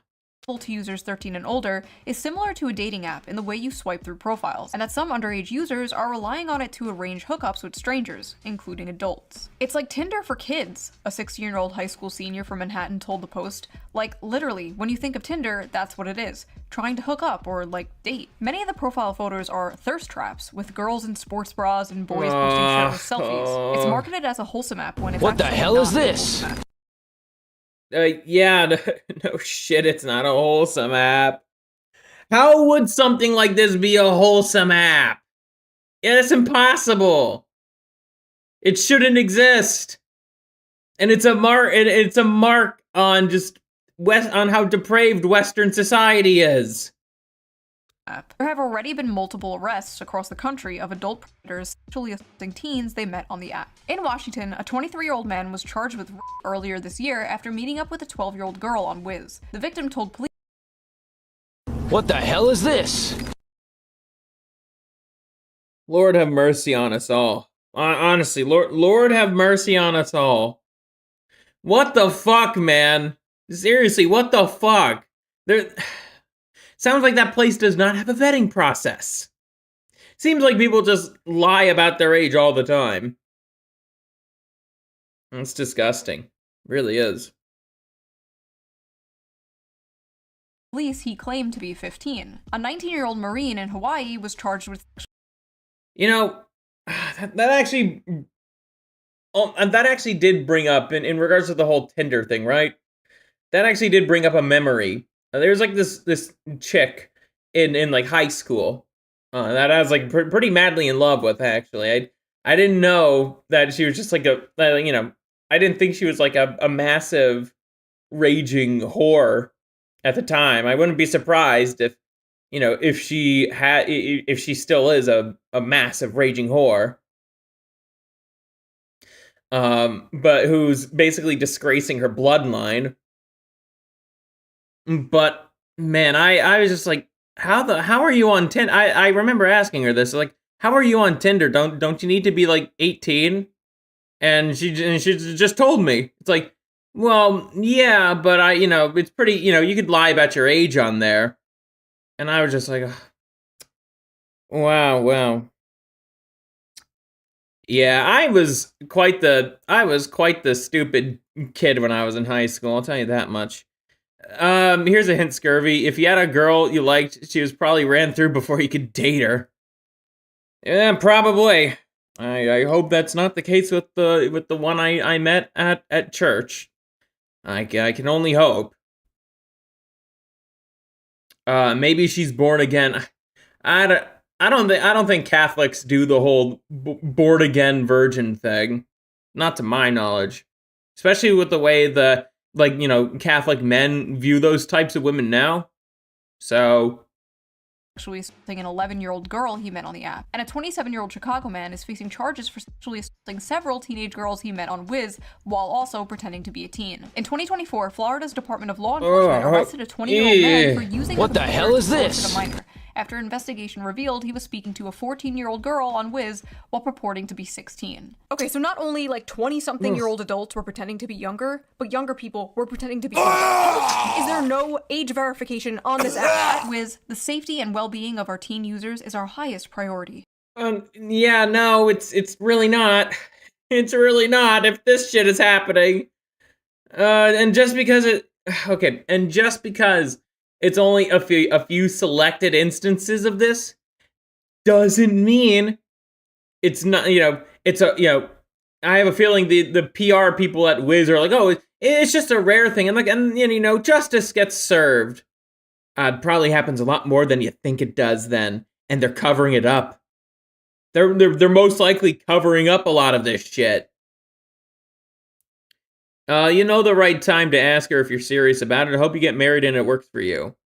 Thanks, Dusty. Yeah, that is also true. That is good advice you posted. I did read that. These are just instances that were caught. Something tells me Wiz tries their hardest to cover a lot of this shit up. Oh, that's good to hear. Wiz uses sophisticated AI safety algorithms for age verification. Right. What? You're relying on AI for the safety of children on your website? May I remind you, we are still in the very early stages of AI. It's nowhere near where. And then also, you guys remember the whole, British law of like, oh, you have to verify your age, right? You guys remember that? And people were using video game characters to bypass it, to bypass the restrictions. And because they were using AI, AI was none the wiser. Where it has to be to handle important things like this, to handle verifying people's ages. Sounds good, dating Rexus. Website for minors. What the Really, Wiz is designed to connect kids with strangers, and furthermore, they allow both kids or both teens and adults onto the app. And they claim that they separate the kids from the adults by robust age verification tools.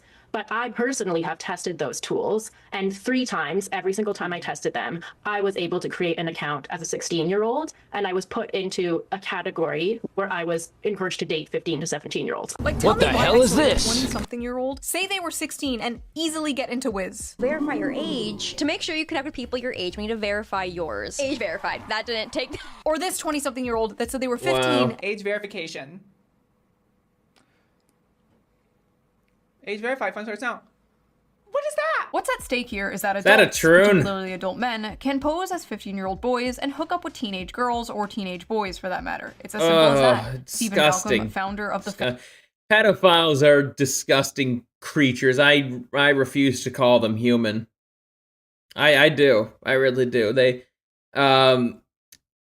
death for these people and is a mercy for them. Christ has outlined exactly what should happen to pedophiles, and in the book of Matthew, 18. Why it's like 18. Okay, let me look up the verse real quick. Okay, I know it's in Matthew 18. Yeah, Matthew 18. Matthew 18:6. If anyone causes one of these little ones, those who believe in me, to stumble, it would be better for them to have a large millstone hung around their neck and to be drowned in the depths of the sea.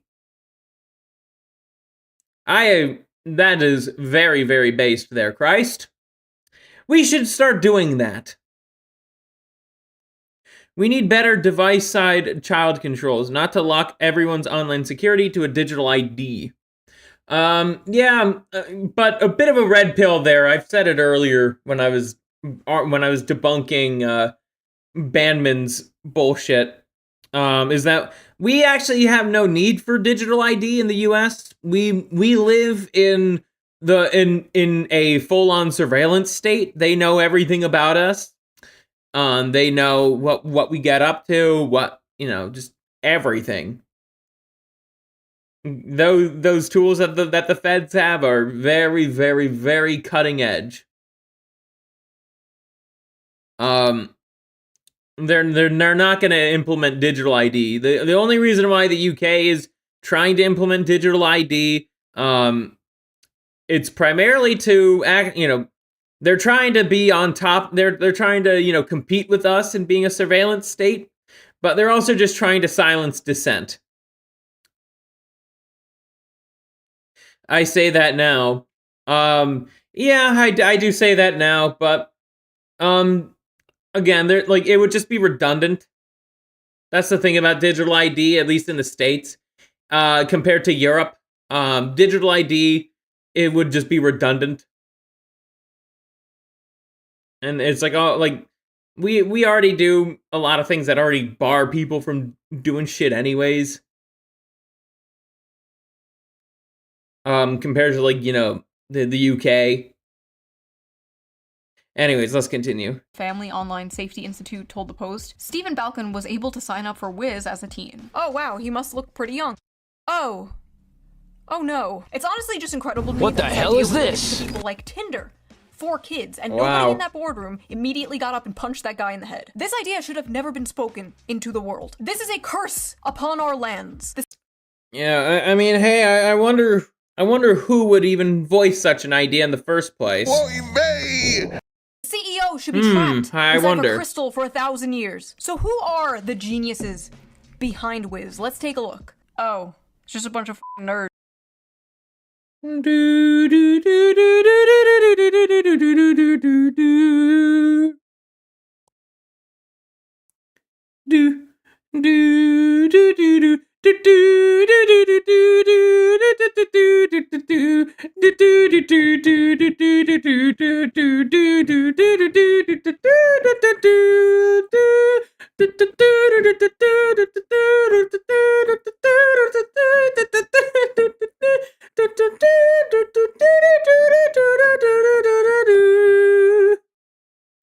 You get the point. Nerds. I don't know what I was expecting, honestly. Okay, so the CEO, Thomas Donninger.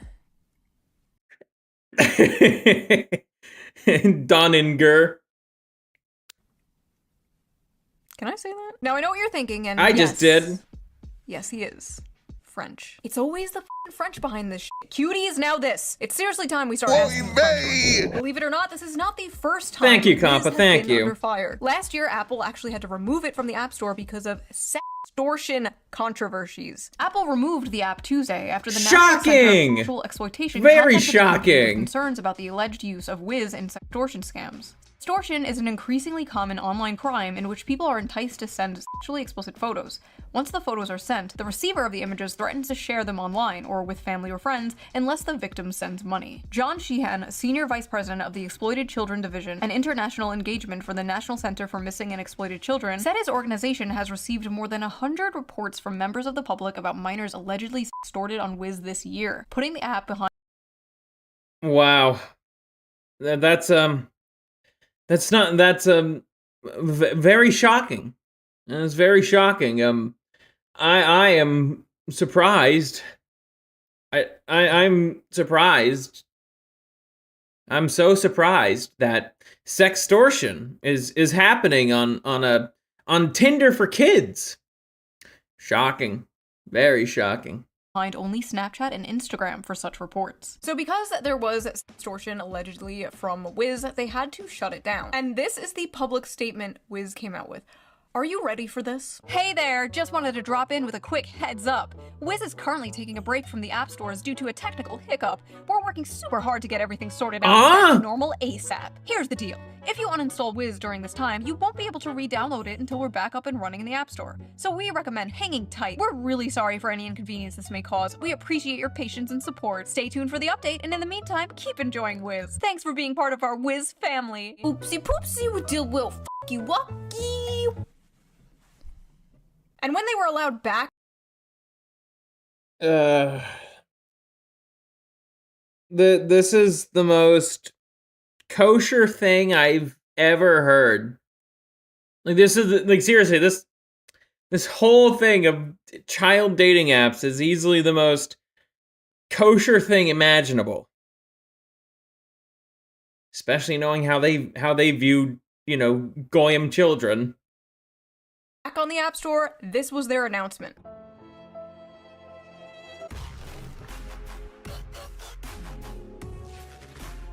Imagine, if you will, getting banned off the App Store because of controversies surrounding extortion of minors, and then being like, we're back, bitches!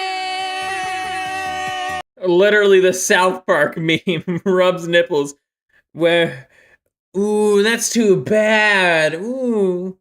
Oh yeah, no, yeah, no. And then it's just the gas, the BP oil guy's like, we're sorry. Sorry. That one. Audacity. We're still working on getting back on the store. We miss you guys. Stay strong. I like the hashtag attempt here. Nobody Only pedophiles would be in support of this. Nobody's using that shit. It sounds like a rapper. Free my homie Lil Wiz, he ain't done nothing. Okay, so what exactly is on? Okay, that got a chuckle out of I'm me. about to to show you. I will be getting these screen caps from other videos about this topic because there is no fucking way I am downloading any of these apps onto my device, okay? I am on way too many lists already. Anyway, here are some examples of some profiles on these friendship apps. Back on here, I guess, 5, 10, 16, don't send, hit me up. I'm a good listener, don't be dry, don't send, lol. I don't send, friendly 304, older girls are on top. 15. Look at the little Roblox icon. I don't send, so don't try. I don't send, don't ask. So if you are not aware what these people mean when they say don't send, they are saying they do not send private photos. May I remind you that this is an app marketed towards minors, and these minors feel the need to put in their profiles that they do not send nudes to strangers. I mean, well, that's totally surprising, everyone. Totally, it's, it's, I can't even keep up the sarcasm. It's so this is just so disgusting. That is how prevalent that is on this app. They feel like they have to go out of their way to say they don't I can't be sarcastic anymore. I don't send, stop asking. Bro, what the Trades, 17. All send, 14. Wow, those are some interesting names they have there in Australia. Wow. That's the prevalent culture on these apps, primarily used by minors. How is this not, whiz people who work for the company, how is this not just pedophilia? How is this not that?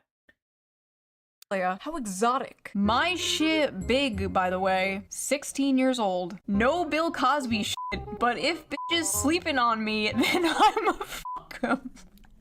What? Hit me up if you are a girl that plays variety games, listens to music, and has a decent amount of beauty, so I can actually appreciate you. I don't date gays or blacks. Teen mom, if you have a problem, okay, that keep was swiping. funny. 14. I like it in the back door. Violet, 15. Pull up What for the hell is and this? Smoking, bring me a nick though. DM to rate eggplant. Oh man, I sure love friendship apps. It's totally just a regular old friendship app. Totally. It's not anything more insidious than that. Just kill me now. Kill me now. My favorite activity to do with the homies, with the bros, rating each other's dicks. Friendship. I don't send. You should obsess over me. 15. It's wrong. If you're a sub and a masochist, text me now. Be my yonder. What the hell is this? Psychopath. Someone please come collect your daughter. Oh my god. 6'3", football. Text me with Riz. I have a whimper audio, so ask to see. What Holy the shit, someone please fuck? come collect your son. Where are the freaks at? 15 years old asking where the freaks are at. Sir, I do not doubt at all. Several freaks are viewing your profile. Rate. Yeah. I guarantee they're not the freaks you're thinking of, young man. I think they're probably older, much older men and women that really shouldn't be anywhere near children. Rate me 1 out of 10. Middle school, about to be 13. They have their age set to 17, but they're actually 13, so again, great job. Wait, what? What was? 15 years old asking where the freaks are at. Sir, I do not doubt at all. Several freaks are viewing your gotta go profile. back. Rate me 1 out of 10. Middle school. The younger generations, man, they are so fucked. But between the brain rot and now child dating apps, they are so fucked. They're just so fucked. I thought I had it pretty bad with all the fucked up shit you could find on the internet back in, when I was like 16, 17, 18. The kids younger than us have it much worse. 10. Middle school, about to be 13. They have their age set to 17, but they're actually 13, so again, great job. These state-of-the-art AI technology at work here. ChatGPT says I'm 24 years old. without makeup. My 34-year-old haggard ass. I'm sorry if I do not trust fucking clankers to handle something like this. Let's take a look at what actual teenagers are saying about this app, shall we? Is Wiz safe? No, I got sent CP on it. Wow, who could have thought? Who could have thought? Bruh, I got asked, do you trade so many times? Most people on there are horny for real. Got way too many PP pics from people. No, literally at this point, Wiz has become a child-friendly Tinder. The things I saw were horrifying. 15-year-olds posting videos of themselves twerking, 14-year-olds calling themselves bottoms, 13-year-olds putting in their bios like, I'll send if you send. My sister is using a Just a question. Where are the fathers? Where are the fathers telling these kids, no, you're not going to do that, and because you even suggested it, I'm gonna take your phone away? Where are the fathers? Where are they? I don't think kids with strong fathers in their lives would would be on this shithole of a platform. Dusty says absent because of the courts. Yeah, I know this. It's largely a rhetorical question. I know the divorce court system and child support system prevents dad from being in the lives of his children. I know. dating app for teens called Wiz, and honestly I find it really unhealthy. She spends a lot of time talking to guys she barely knows. The worst part is my mom does nothing about it. I've been punished for way less, but my I could tell dad's not in the picture in this kid's life, probably because dad's not allowed to see him. Because mommy put up a very good performance in court. sister never gets any real consequences. I'm just trying to protect her, but she thinks I'm against her, and I'm really scared that one day this could end badly. Older brother, please protect your sister. She may hate you in the moment, but she will thank you in the future. Oh my god, and the fact that his mom doesn't care. I got one thing to say. Well, I got one thing to say to the mom. Good job, buddy! You're retarded! Yes, you are! I think that applies to, just most single moms, which is like 99% of them. This is giving me like actual anxiety. Here's my catch. If you're a guy, it's hard. Watch ads to get 5 coins, and once you reach 250, start the boost to get more requests. Oh, it's one of those watch ads to get coins sort of app. That is the most Jewish monetization policy I could think of. That is so... it's so disgusting, man. So disgusting. And there's advertisers are on Wiz, but people's monetizations on YouTube get taken away from them just with a snap of the finger.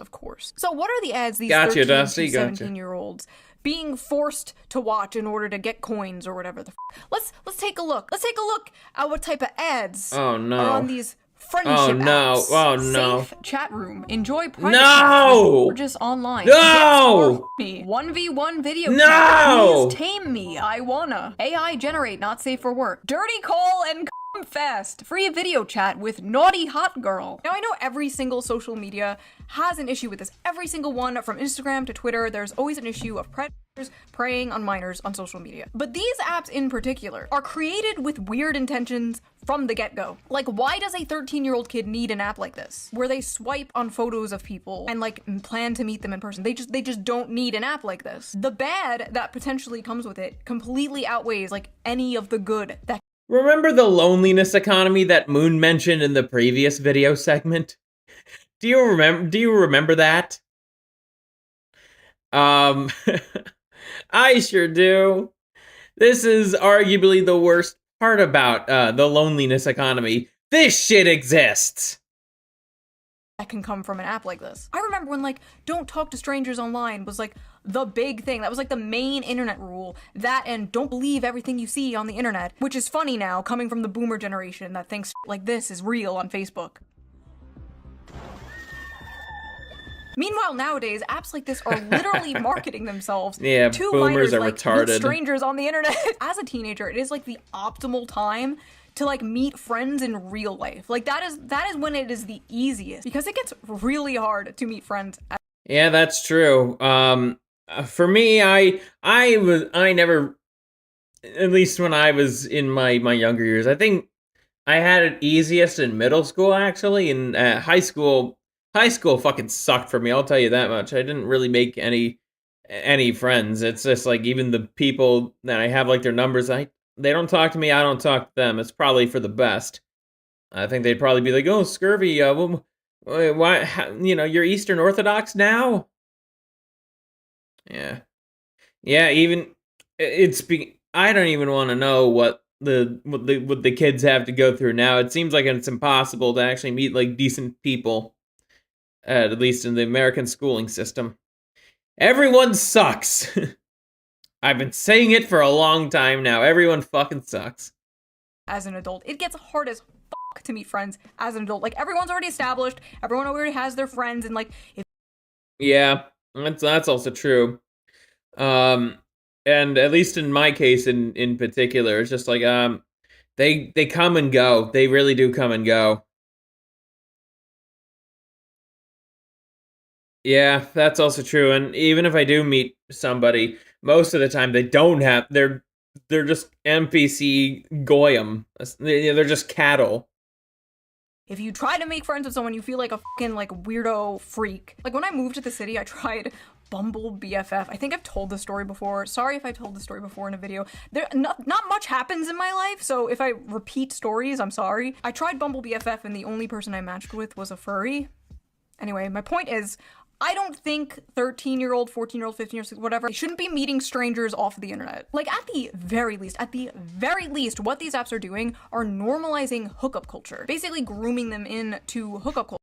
Yeah, I would argue it's even worse than just trying to groom them into hookup culture. These apps are going to be scarring these kids for the rest of their lives by the time they get off. It's like, that is, I can only imagine what it's like having like CP being sent to you, and you didn't ask for it, and you weren't you're not seeking it out. Okay, I can only imagine just the kind of trauma that can inflict on somebody, especially like when they're still when they're still like teenagers themselves.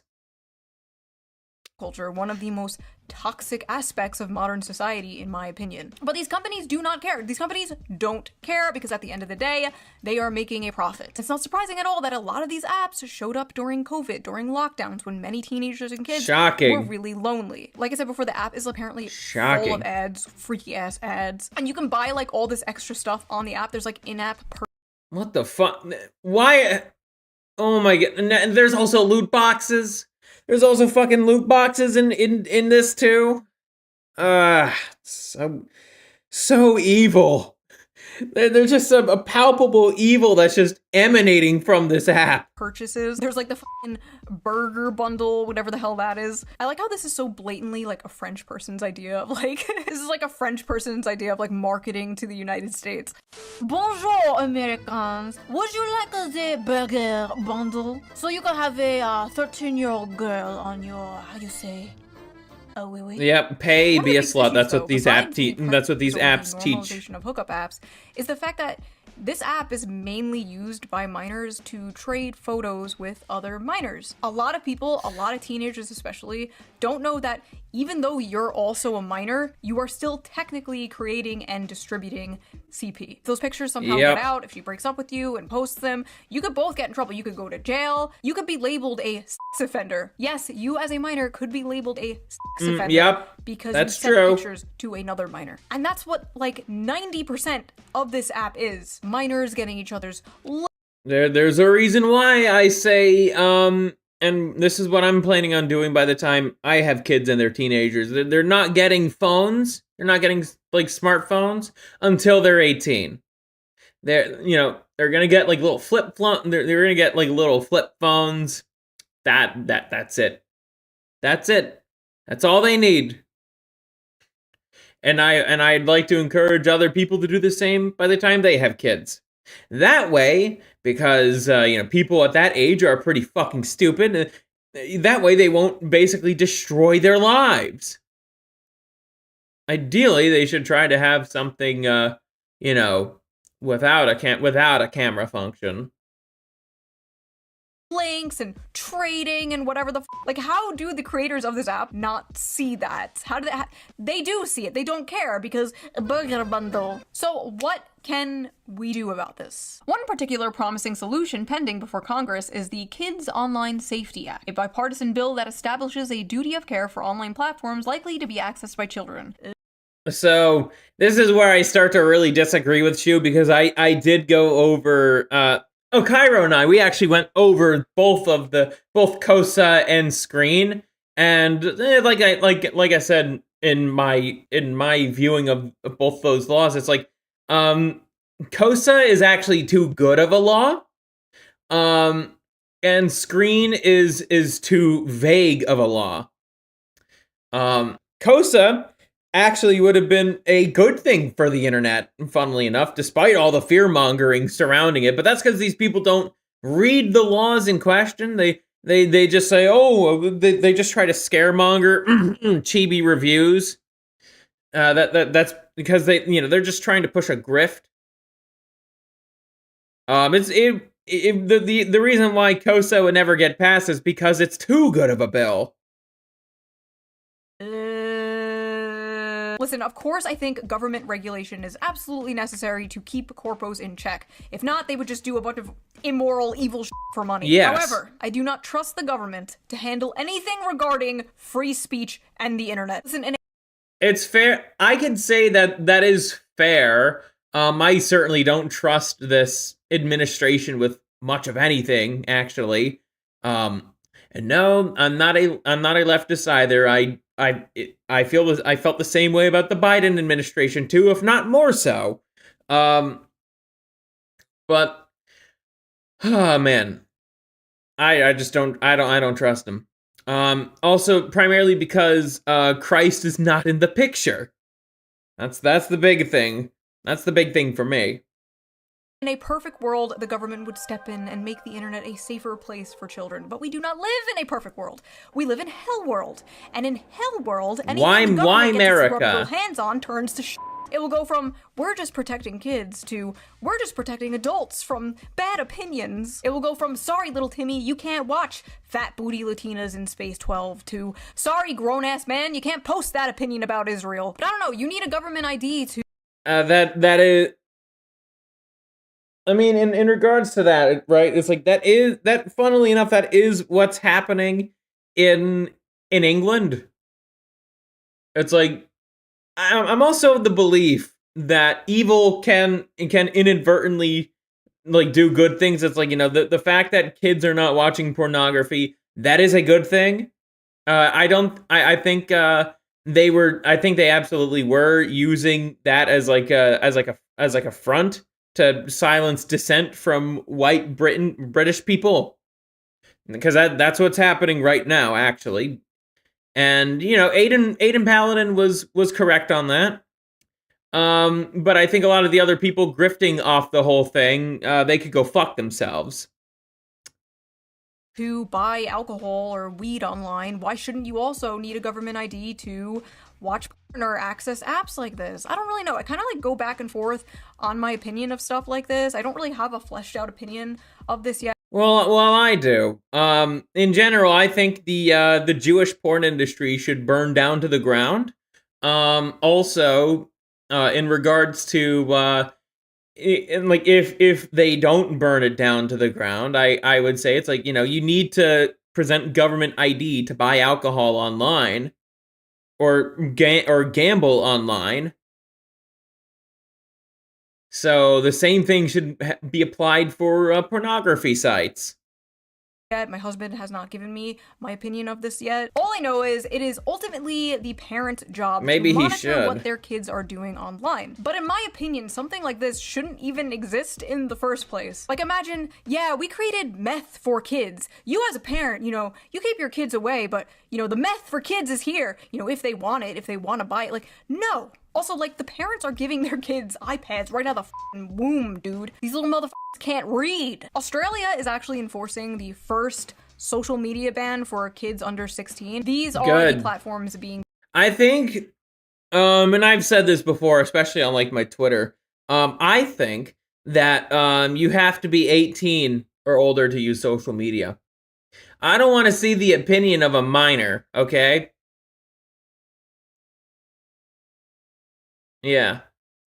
I am at... Oh yeah, sorry, I got a little distracted there.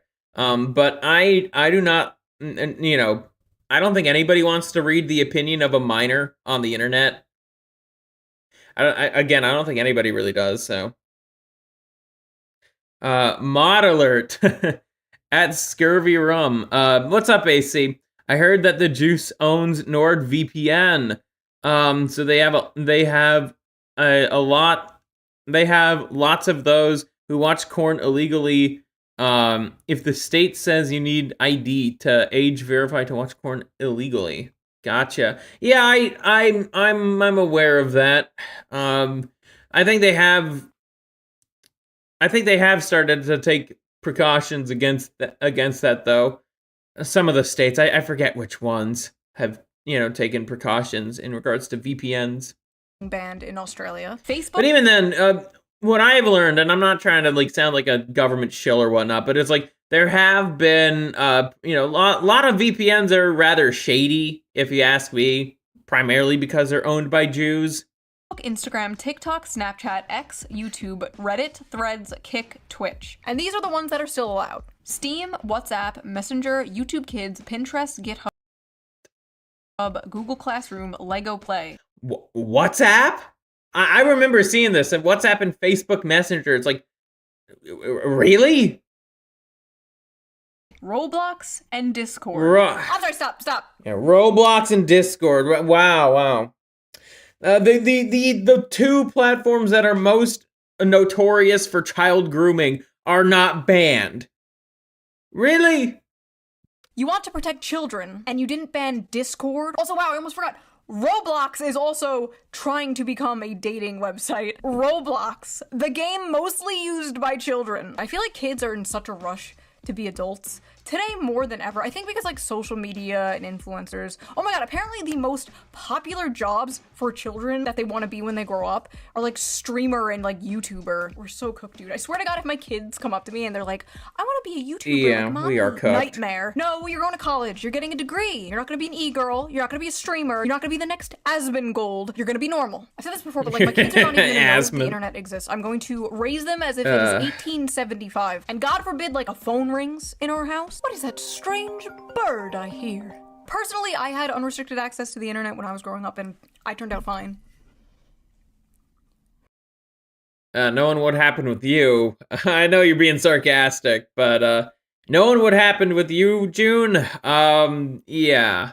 The same thing applies to me, and the reason why I'm gonna be particularly harsh when it comes to my kids and internet access is because of just all the incredibly fucked up things I've seen on the internet. So that was that video. What do you guys think? Let me know in the comments. Wow. Wowza canowza. It's only just gonna get worse here, fellas. It's only just gonna get worse. As always, it gets worse. Usually the phrase is like, you know, it gets worse before it gets better, but it's gonna get worse before it gets worse. I didn't need the internet to see people or animals die, and that at least in your case, Dusty, I can see how that's the case. Oh man.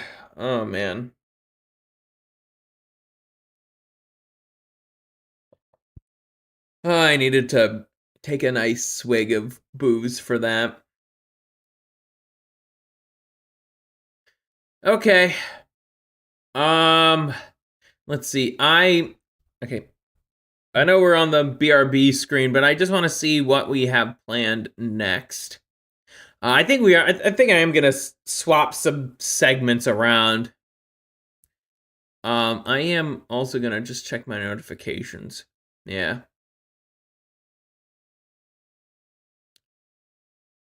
Okay, I'm just gonna take a look. I think we are gonna swap some segments around. Oh yeah, that's why.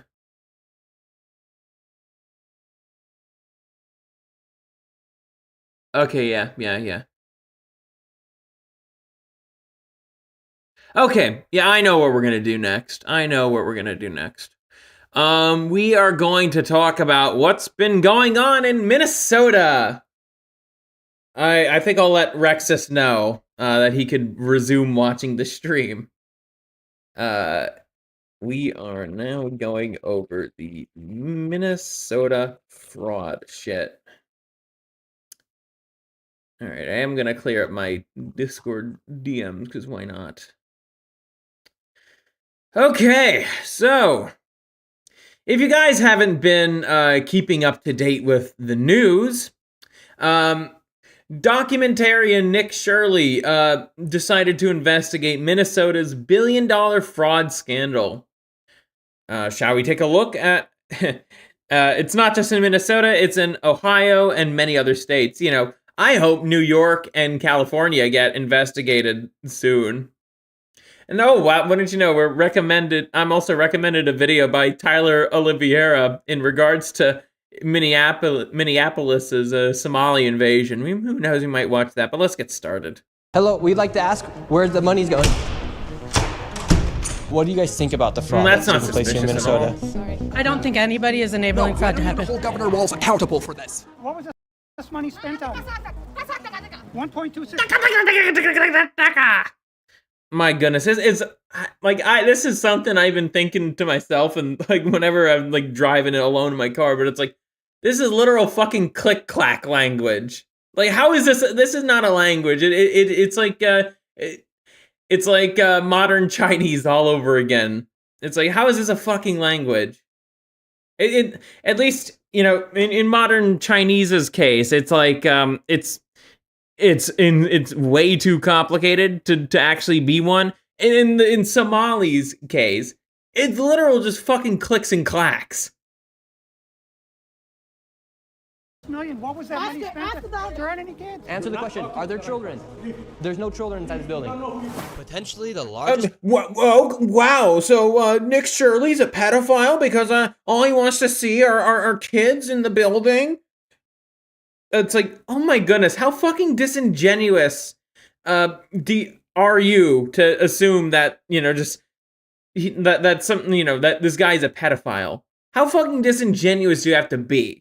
This fraud scandal in U.S. history is taking place in Minnesota as literally billions of dollars have been funneled through Somali-ran fraudulent businesses.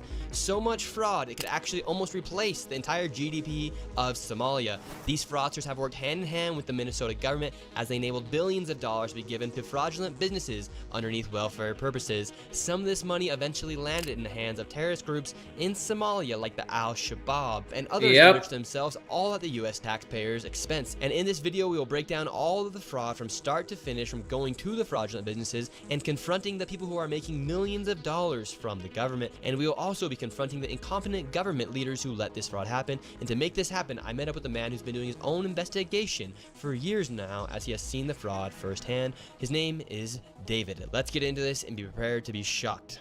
How deep is this fraud here inside of Minnesota? It is far worse than anybody can imagine. You heard it's 7 to 10 billion and maybe more, and now the numbers have been revised and put out there publicly that they think it's more like 8 billion.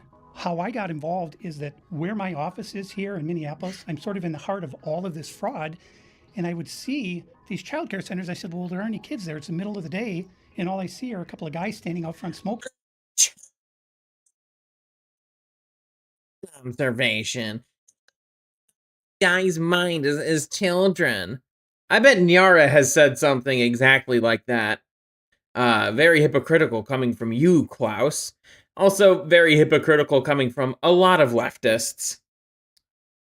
And then I'd go by another daycare and I'd see the same thing. I said, well, where do these kids play? And so I started to go online and look, and I said, also, leftists, wouldn't you want there to be kids in the daycare centers so you could spread, a drag queen story hour to the Somali population? Isn't that isn't that very important to you guys? That kids learn about this gender nonsense and faggotry? this place is licensed for 80 children. They had 0 children. Every time I went by there, they never had a single child there. Then I started to see all these transportation companies going around, and it was always a Somali driver. And I said, well, that's great. They're out there transportation contributing, but they never had a passenger, never, ever once. And I said, well, what is all this that's totally not suspicious. Right, guys? Transportation, what are they doing? So then I found out that in Minnesota, they have something called non-emergency medical transportation. So this is going to the dentist's office, therapy, whatever it might be. And I said, well, how many of these companies are there? And the research came back that there are 1,020 of them, and more than 800 of them are Somali-owned. Nobody from the state of Minnesota ever cross-checks to see if any rides were ever actually provided. All they did was write the check. So right here we have all this paperwork. And how are you getting all this information about the fraud? A lot of it is through my own research. And then I have some contacts at the Capitol going back many, many years. And so the data that I'm getting is 100% accurate, coming directly from research done by people at the state Capitol. Yeah, I wouldn't be surprised if that was the case at Cairo.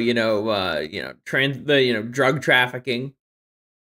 Yeah, these people are living on the high life, and getting your hands on some of the most potent drugs in the world is part of living the high life.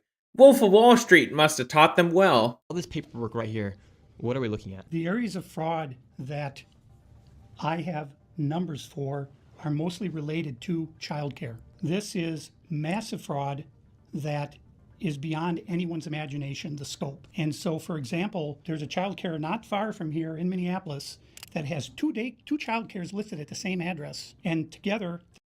Yeah, quite literally in the same fucking address. 2328 25th Avenue South, Minneapolis, Minnesota 55406. They're licensed supposedly for 120 children. I have never seen a single child there ever, and I've been. Oh, and by the way, I assume you guys seen the how the media is trying to tell that, like, oh, Nick Shirley is wrong. There's no fraud happening in these daycares. As it turns out, it's like, oh, now that the fraud has been uncovered, they're just trying to scramble, and just do this for a few days. Show that kids are going to these daycare centers. They're open for business. It's like they're gonna do this for a few days and then they're gonna stop because they're not that smart. They're really not that smart of people. Do you know the average IQ of a Somalian? I do. It's like 68, so it's very, very low. It's like the average gorilla is smarter than the average Somali? That's saying something. Been by that place at least 100 times. These Somalians, these groups are setting up these daycares, these childcare centers, getting money from the government, but there's no. Oh, Cairo, you interested in opening up a quality leering center?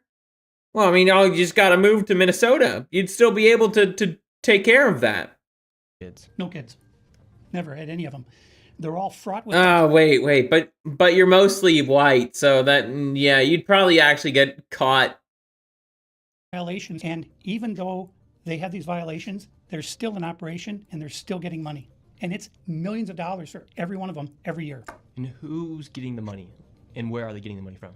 So we have a thing called CCAP. It's a blend of federal and state money. The bottom line is it's taxpayer money, so it's state money and it's federal money. And the problem is the people at the state of Minnesota are the ones writing the checks. I see. The thing is you have daycare, so you have adult daycare, and then you have child care, and then you have health care. And a lot of these same names keep coming up on all of these different types of businesses. And then, of course, we have the transportation, and a lot of those same names appear, a lot of the same addresses. There's one building Shocking. that has 14 Somali healthcare companies. Might not. I don't think you want to be Fed posting there, Dusty. It has 22 Somali healthcare businesses at the same address. And the government knows about this. The government knows they're writing the checks. Yeah, the Democrats over there just writing the checks. What has happened is that the Somali community is a very closed community. They will not speak to anyone outside the community and talk about what's. Yeah, exactly. It is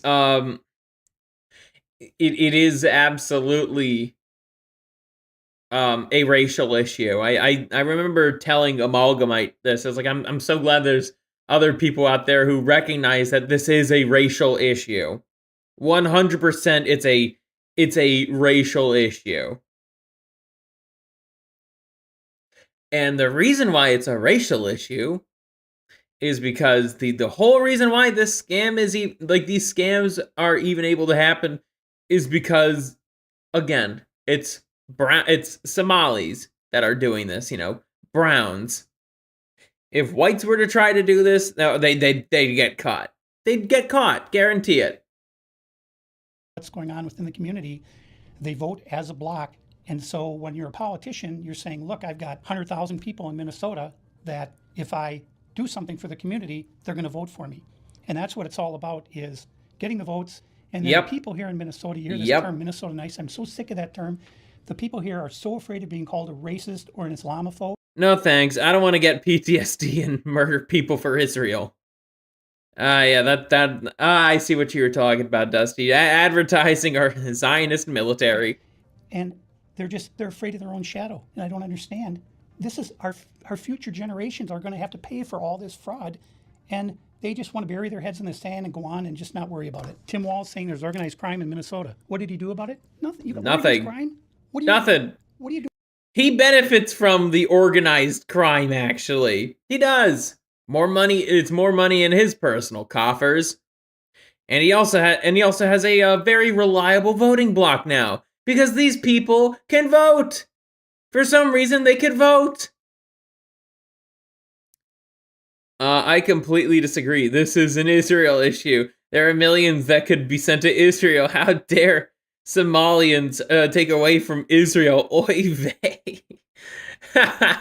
There are people who are making, just a bunch of the low IQ anti-Semites out there who are just somehow trying to make, make this about Israel, when it's like, it is a Jewish issue, but it's not an Israel issue.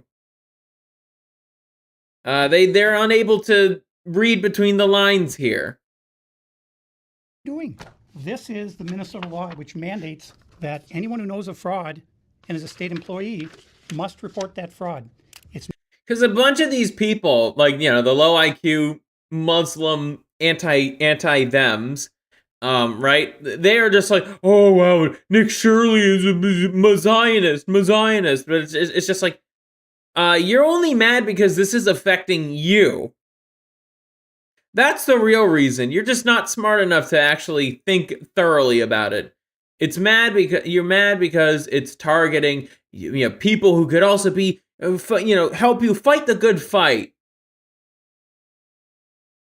Minnesota Statute 3.971, Subdivision 9. Not only that, but Walz is also guilty of misconduct of a public employee. When I look at the world as a whole, and I look at fraud, the Twin Cities is ground zero. The fraud is worse here than anywhere else ever in history. Anywhere. We're going to go confront these people. We're going to go to these daycare centers. We're going to see what's actually happening. Okay, so we have to be careful because these people are very violent. They're exceptionally violent. Now, with all of the Gee, I wonder why. We went to the streets of Minneapolis to see how much fraud we could uncover in one afternoon. Where are we going now? We're going to a place called Mako Child Care, which actually has another child care registered at the same address called Mini Child Care Center. So we should see lots of children if there's this child care center, especially if there's two. The two of them combined are licensed for $120. And how much money have these child care centers received? None of those vans have moved in 6 months. None of them. In 2020. Yeah, I remember being shocked learning about that. In 2021. Did Pickle get banned? No, he's just not in the chat. Also, that's my mod, AC.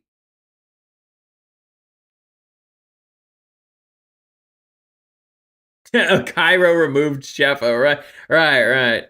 Nah, Sheffo's just busy. AC is one of my mods. He's I like him a lot. There's a reason why he's one of my mods.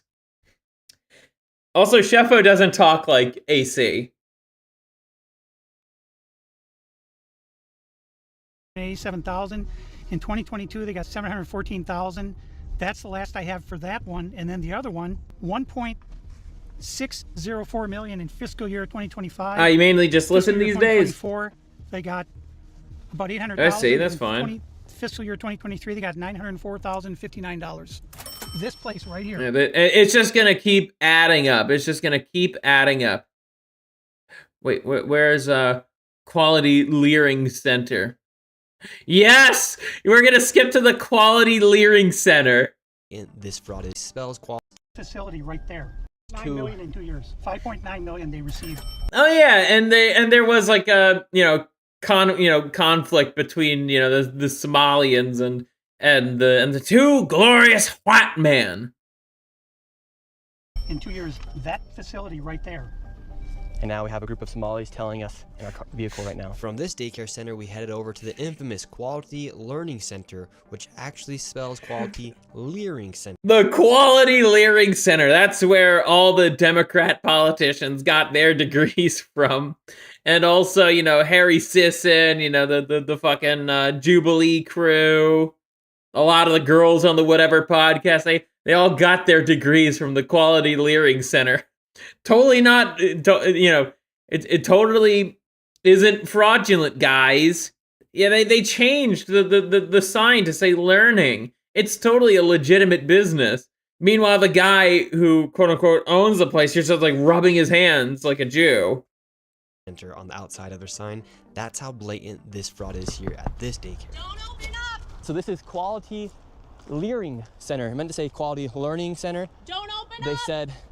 Don't open up! Rawr! Listen to that fucking shrill voice right there from this harpy. And don't open up! Don't open up! It's just like white women, liberal white women, and suicidal empathy. And that's what that is right there. Spelt learning wrong. Don't open up! How do you have ice here, ma'am? I'm literally a YouTuber. Don't open up! Ma'am, what do you think about the fraud that's taking place here in Minnesota? Yeah, like I like how he's asking the questions. Like, it's so obvious that her brain is just like turned off. It's like, yeah, she is one of the reasons why Minneapolis is the way that it is, as well as the state of Minnesota. This is why bitch slapping became a thing. Thou shalt not test me, bitch. Don't open up! We have ice! And what do you think about this place being licensed for 99 children? Don't open up! And getting $4 million in the last 2 years? Go away! What do you think about She is the epitome of just the demoralized goy cattle. That's what she is. She's like the epitome of that. It's like she cannot think for herself. She is incapable of thinking for herself. She's just there. Her whole existence is to just peddle, regime talking points. That? Are you in favor? Are you in favor of that? Go away! You know You're not Go away! Shame on you! Are you in favor of $1.9 million going illegally, fraudulently to this business that has Quality Learning Center but can't even spell learning right on the door? Don't open up! Ma'am, we are not ICE. I don't care who you are, you don't belong here. Why are you? It's like, then why are you screaming about ICE? It's almost like, are you fucking complicit in this, lady? We have ICE. Don't open up. Why is the ICE going to peel itself off the street? I belong here just like you belong here. Don't open up! It's ice! You do realize that there's supposed to be 99 children in here at this building, but yeah, I don't think that. I wouldn't be surprised. 99 children. Paid $1.9 million this year in CCAP funding. Do you know where the children are? Were they kidnapped? They run away? Where are the children? This is state of Minnesota. Right here. And who are you? My name's Nick Shirley, ma'am. And who are you with? Nick Shirley. Nick Shirley on YouTube. Yeah, so who are you with here? Oh, he's just been doing some research investigating the fraud that's taking place here in Minnesota. Yeah, I'm with Nick Shirley. This lady, she's just calling us ICE. We're just trying to put law and order back in the streets. Go away! No, don't open up! It's ice! And keep in mind, it's old bitter harpies like her that are also telling like the younger women, don't get married, don't have children. It's better to have a career in a useless HR job. Yeah, she's fighting for her paycheck. To the United States. Yeah. Get rid of all the fraud. Have you ever seen children at that daycare center right there? What? Yeah, it's right there. It says the child. You've never seen daycare. I haven't seen anybody there. We're going to educate you on something. So what do you think about this daycare center? They spelled learning wrong. They've received over $1.9 million this year alone, and they're supposed to have 99 Quality children. Learning Center. Have you ever seen any children here? None, not at all. None. This year they got 1.9 million. Last year they got 1.5 million of your tax money. I like already. It's like it's just like, the guy is actually able to, see the evidence, and it's like, yeah, this is happening. For 99 children, we just want to know where are the kids. Right. Where are the children? I don't see them. I've been here since 2017. I haven't seen anybody like Never that here. seen a child here. No, not at all. And so you've never seen a child here for 8 years? Nope, not at all. And how does that make you feel knowing that this place is receiving $1.9 million? Disgusting. I mean, what the hell? They stealing the money. That's a federal grant, too. That's, if they get caught for that's a federal offense. I know, I studied law. And do you think Tim Walz should go to jail for all the fraud that he's enabled here in his state? That's him doing this? Well, heck yeah. He's got to be held accountable for this. I mean, there's no rhyme or reason what's going on here. It's simple. It's nothing there. It's a parking lot. And look, they even spelled learning wrong on their sign for a place that's supposed to be educating children. Quality Learning Center. That's crazy. Well, I mean, who runs it? Who supposedly runs it? Somalians. Oh my God. Well, where? Yeah, it's just. I've never seen nobody here at all. Yeah. So how long have you been living here? Since 2017. You've never seen a single child walk in that building? No, not at all. So this big.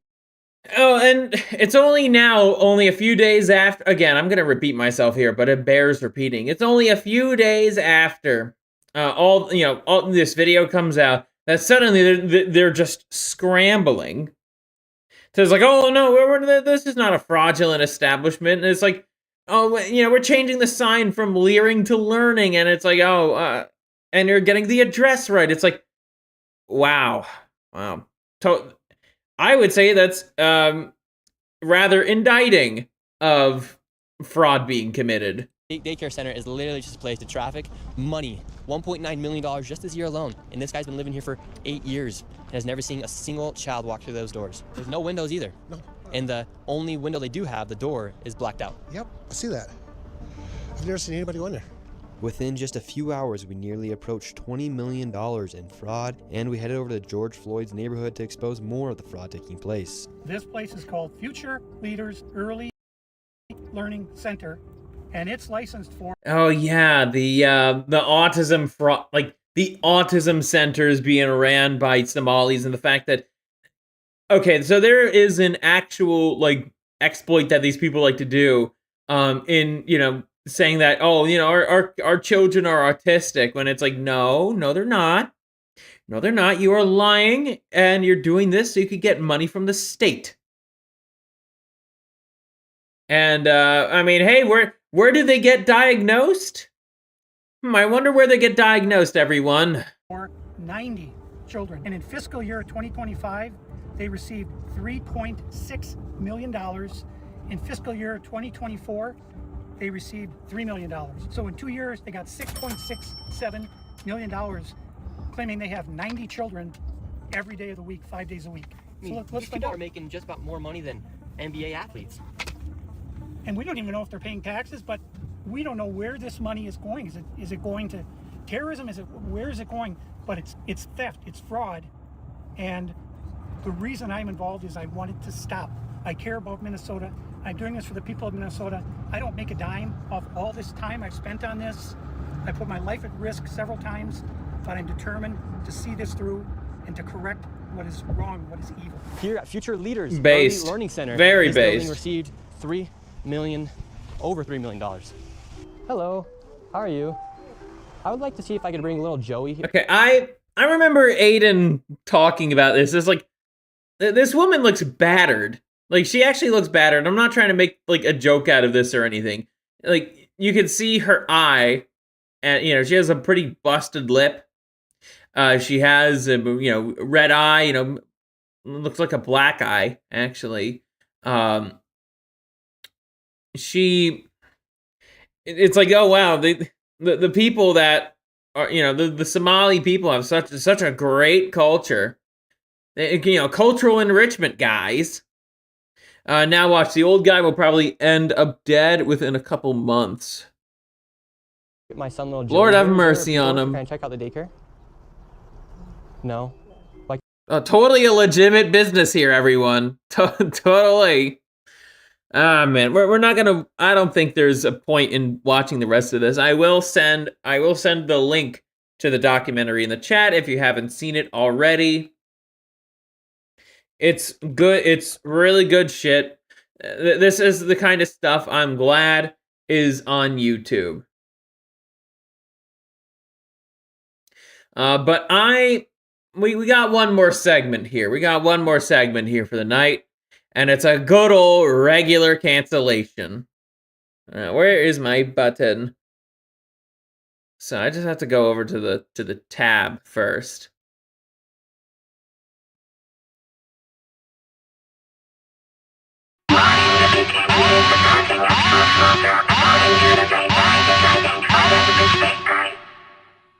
Are we canceling the Goblin? Finally, no, we're not canceling Sheffo. Instead, we are here to cancel Lily Phillips.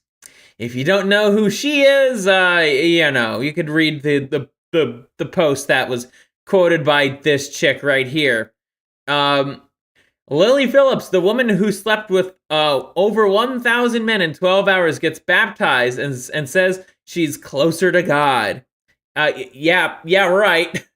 And other people have been just absolutely ripping it to shreds. But I decided to start off with this post right here. You know, some raw milk and honey. I hate to say it, but she's going to get married, have kids, and live a normal life. Everyone wants to believe that if a woman whores around too much, there will be some righteous hand of justice and retribution coming down on her, but most of them will live a fine life on Earth, and incels deeply resent this fact.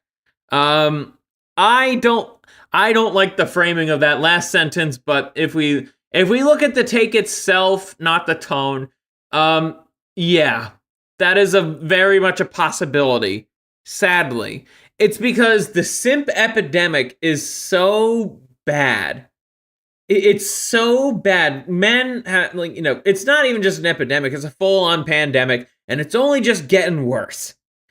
It is so wild that she has a chance to find, you know, to get with some sucker who doesn't know any better, who doesn't know who she is.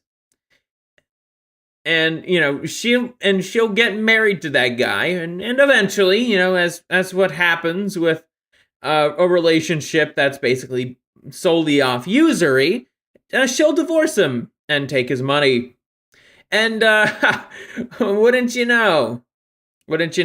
Fun fact about her: she's still, despite her second baptism, which in regards to that, it's like that is considered to be a sin in itself. She was I think she was baptized Protestant, and she's getting rebaptized Protestant. That's quite the sin. Going to need to redo that whole church's water and drainage system. It's now 8. Yep, I wouldn't be surprised about that, compa. But basically, yeah, I wouldn't be surprised if somehow she found some sucker, married him, and does not get punished on this earth. Let's scroll down a little. A fine life after your asshole has been blown out and your soul corrupted beyond recognition. No one gets away with anything.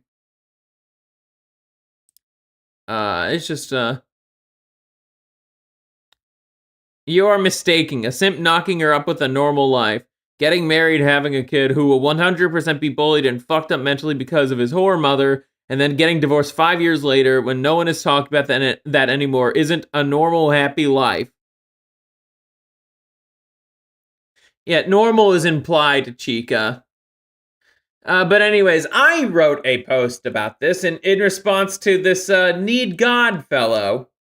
The simp pandemic is out of control. The Goyim have gone insane. And it's from this Need God guy that I've seen a lot of people in the Orthodox sphere like debunk him over and over and over again. He is very much a coal poster. Only reason why I haven't blocked him sooner is because of the refutes that he gets constantly from people who actually know a thing or two about theology. Let's watch. Just a few days ago, Lily Phillips got baptized. Now, Lily Phillips is known for her quite immoral behavior, being with 1,000 men in one day. But I spoke to Lily Phillips just over a month ago when she came to Australia. I saw her on the streets and a lot of people were surrounding her, wanting photos with her. So I decided, let's go and try and share the message of the gospel with her and talk to her about God. But at the time, she said she doesn't believe in God, not even in Jesus at all. Do you believe that there's a heaven after we die? No, not all. Do you think there's a God? No. No, okay. I do believe in a higher power, but not God. My question is, when it comes to a lot of these Protestant types doing these kinds of interviews, I have to wonder what their motivation is.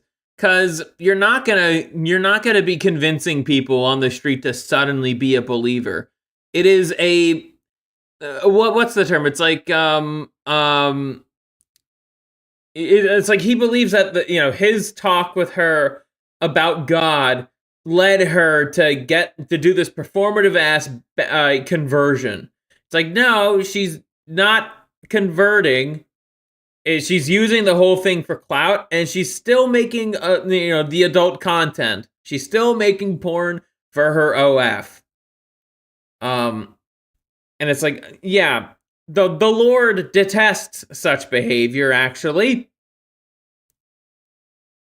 But basically, Need God thinks that this little conversation that they had was the reason why she converted. No. That's not the reason why she converted. She's converting for attention. Like that is, I agree with Rollo Tomasi when he says it's like, Christianity is like the rest stop for e-whores or something like that. I very much agree. Like this would not fly in Orthodoxy. It would not.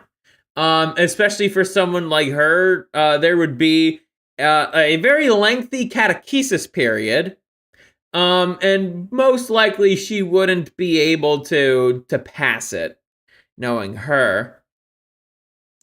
I sent you a thing in DMs that explain how evangelism actually works. I'll read that right now then.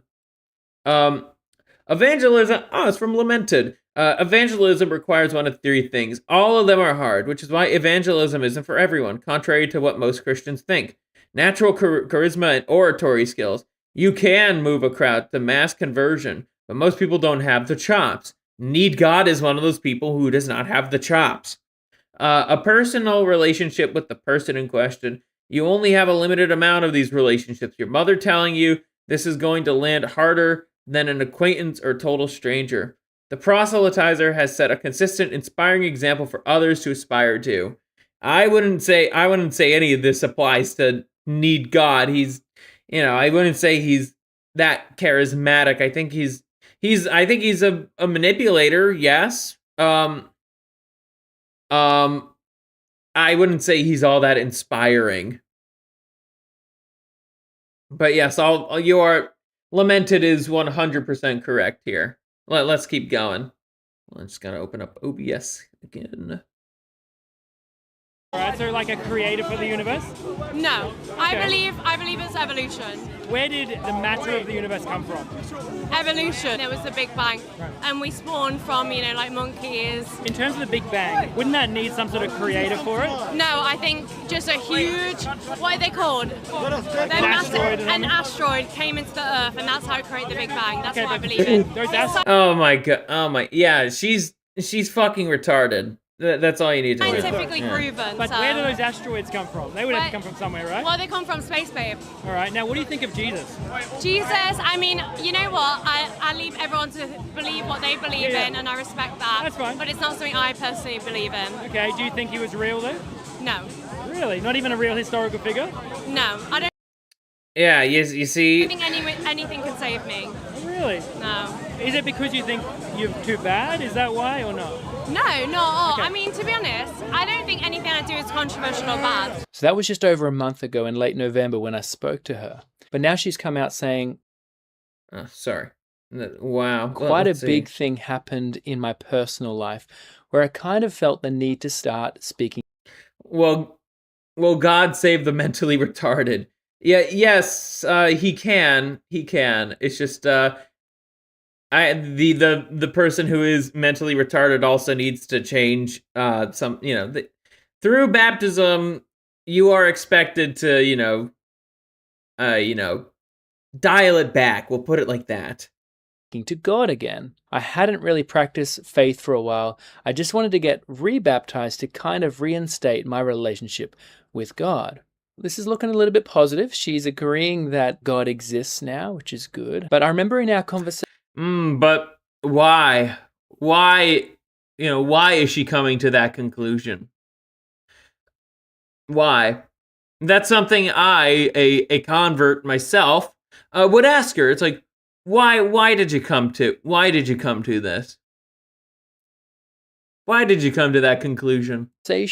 She thought doing more good than bad was the way to heaven. So I'm hoping she's not thinking that her baptism is what's now going to get her into heaven, which is what a lot of people think. Baptism doesn't reinstate your relationship with God. It doesn't make you right with God at all. The way that we have peace with God is to trust that...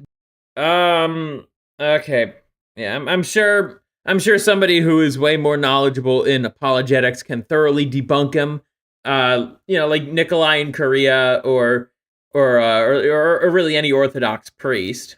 Jesus took the punishment for our sins on that cross. It's not about... Okay, yep, PSA is heresy to us Orthodox. That's not what Christ's sacrifice is supposed to represent, because it implies that God the Father is cruel to his own son. About getting a bit of water over you, because water doesn't save you, Jesus does. In her comments surrounding this baptism, she hasn't made clear that she has any understanding of the gospel just yet. So I'm not going to claim that she actually is a Christian at this stage. She made some comments saying, quote, "I'm definitely not claiming to be a traditional Christian at all. Obviously, I'm not against gay marriage. I am also pro-choice. So I definitely don't have necessarily traditional values." End quote. So at this point in time, she's doing some religious things, but she needs to come to the point where she realizes, just like the rest of us, we should all be in hell for our sin, but Jesus paid the price. I could tell. Like, it's like I am listening to what he's saying. I am, but I also think it's like, oh my god! I also think deep down he's like, oh my goodness, I could have been the one to save her. I could have been Captain Save-A-Ho. I could have saved her, and then we could have gotten married, and we'd have a lovely family after. I'm so happy to have been the what was the number? I would have been the 1114th guy. I'd be so blessed. That's the thing. Once you see symmetry in action enough, you know when to. You could easily detect everything about it. Everything. And I could tell. And now, also, a lot of the other, quote-unquote conservative podcasters are also just, like, salivating at getting a possible interview with Lily Phillips, Yeah, Andrew Wilson was right. Andrew Wilson was 100% right in regards of, how he dealt with Nala Ray. 100% right. I called it out too in one of my in one of my 2024 videos. Very fun time actually. And no doubt people are already trying to spin some narratives about, Lily Phillips being baptized and all that stuff. But let's see, Redeemed Zoomer on X. Now, I'm not exactly a fan of Redeemed Zoomer. I think he I think sometimes he comes across as, very, very cringe. But then again, that's the thing about people like Zoomer. But let's read what he has to say. Guys, stop celebrating. She isn't even pretending to be repentant. She is literally still posting degenerate stuff, so I'm not verifying. And straight up said she doesn't care about traditional values. She just thinks she could add God to her current lifestyle. Yep, exactly. You hit the nail on the head, Zoomer. And I was surprised, you'd be the one to say something like that. That's something that I would usually say. I won't lie. But hey, I'm still glad you said it, because it needed to be said. She is just doing this as a publicity stunt. She doesn't give two shits about the faith. She doesn't give two shits about the Lord. She's only doing this to try to attract more simps. But she did mess up. She did mess up in comparison to Nala Ray.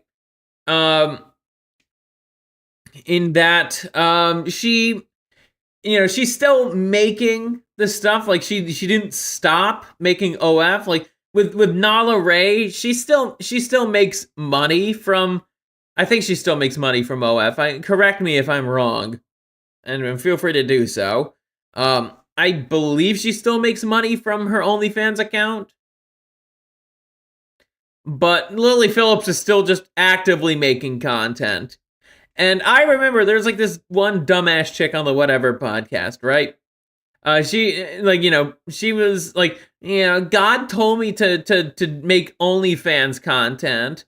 And I was just and the chick was also and Satan is telling me to stop. What the hell is this? That just melted my two brains. It just melted my two brains. What can I say? But ultimately, Lily Phillips is canceled, primarily for the reasons I've already said. But I'm also gonna, piggyback off what Zoomer is saying here. I have a feeling she's gonna try to start grifting off Christians very soon, all because she's being, she's starting to look into, being a bit more spiritual, in the Christian direction, I guess. She's probably gonna do. I think she's gonna do a bit more of a slow, the long con. She's like, oh, I'm still pro-choice and pro-gay marriage. I have a feeling, and it's just a pattern that I've recognized. It's the same thing happened with Nicki Minaj not that long ago. I have a feeling it's once she says something pro-life or against gay marriage, a bunch of Christians are gonna be, oh wow, it's you're totally one of us now. You're totally one of us. Oh, fucking bite me. I'm not falling for that. I'm not falling for that. The best thing that Lily Phillips, Nala Ray, and any of these other former OF stars converting to Christianity should be doing, they should be following in the example of Saint Mary of Egypt. I've said that once before. I'll say it again. Saint Mary of Egypt, if you don't know who she is, she was before she started actively repenting. Saint Mary was she was so quite literally addicted to just giving it up to guys It's like she didn't usually, she didn't even want money. Like she didn't even just want the money. She just enjoyed debauching herself. And until she decided to fuck off, to isolate herself in the desert, and repent, truly repent. And she did this for decades. She was repenting for all the lust that she engaged with for decades.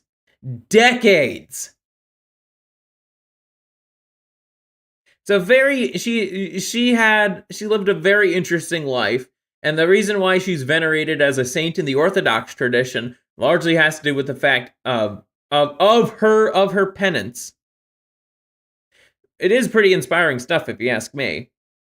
That's what these women should be doing. They should fuck off from the public eye,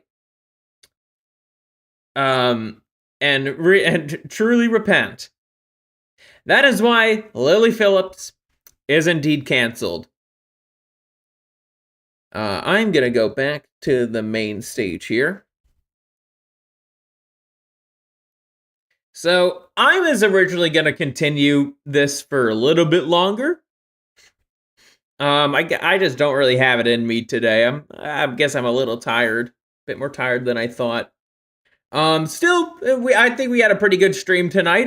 Despite that, a lot of things were talked about, for sure. I have sent plenty of links. But yeah, I'm just gonna do some last minute checks or whatnot, and then, oh yeah, I do have some announcements, or some announcement. What the fuck? Okay, I got a weird message on X. I'll worry about that later. Anyways, for you guys, next week, it's gonna be pretty big. Why? It's the finale of the ScurvyRum show. That's right, episode 100. That's the finale. That's the final episode of Friday night streams on the ScurvyRum channel. Granted, we're still gonna continue watching the BioShock video series from American Krogan. And then after that, I still have some other streams to get to. But man, I'm looking forward to it, man. I'm looking forward to the finale. It's gonna be. I'm definitely gonna try to plan something out, and I want this to be good for you guys. I want the finale to be good for you guys. But anyways, I will see y'all next week. I'll see y'all next Monday. I'll explain more about that in time.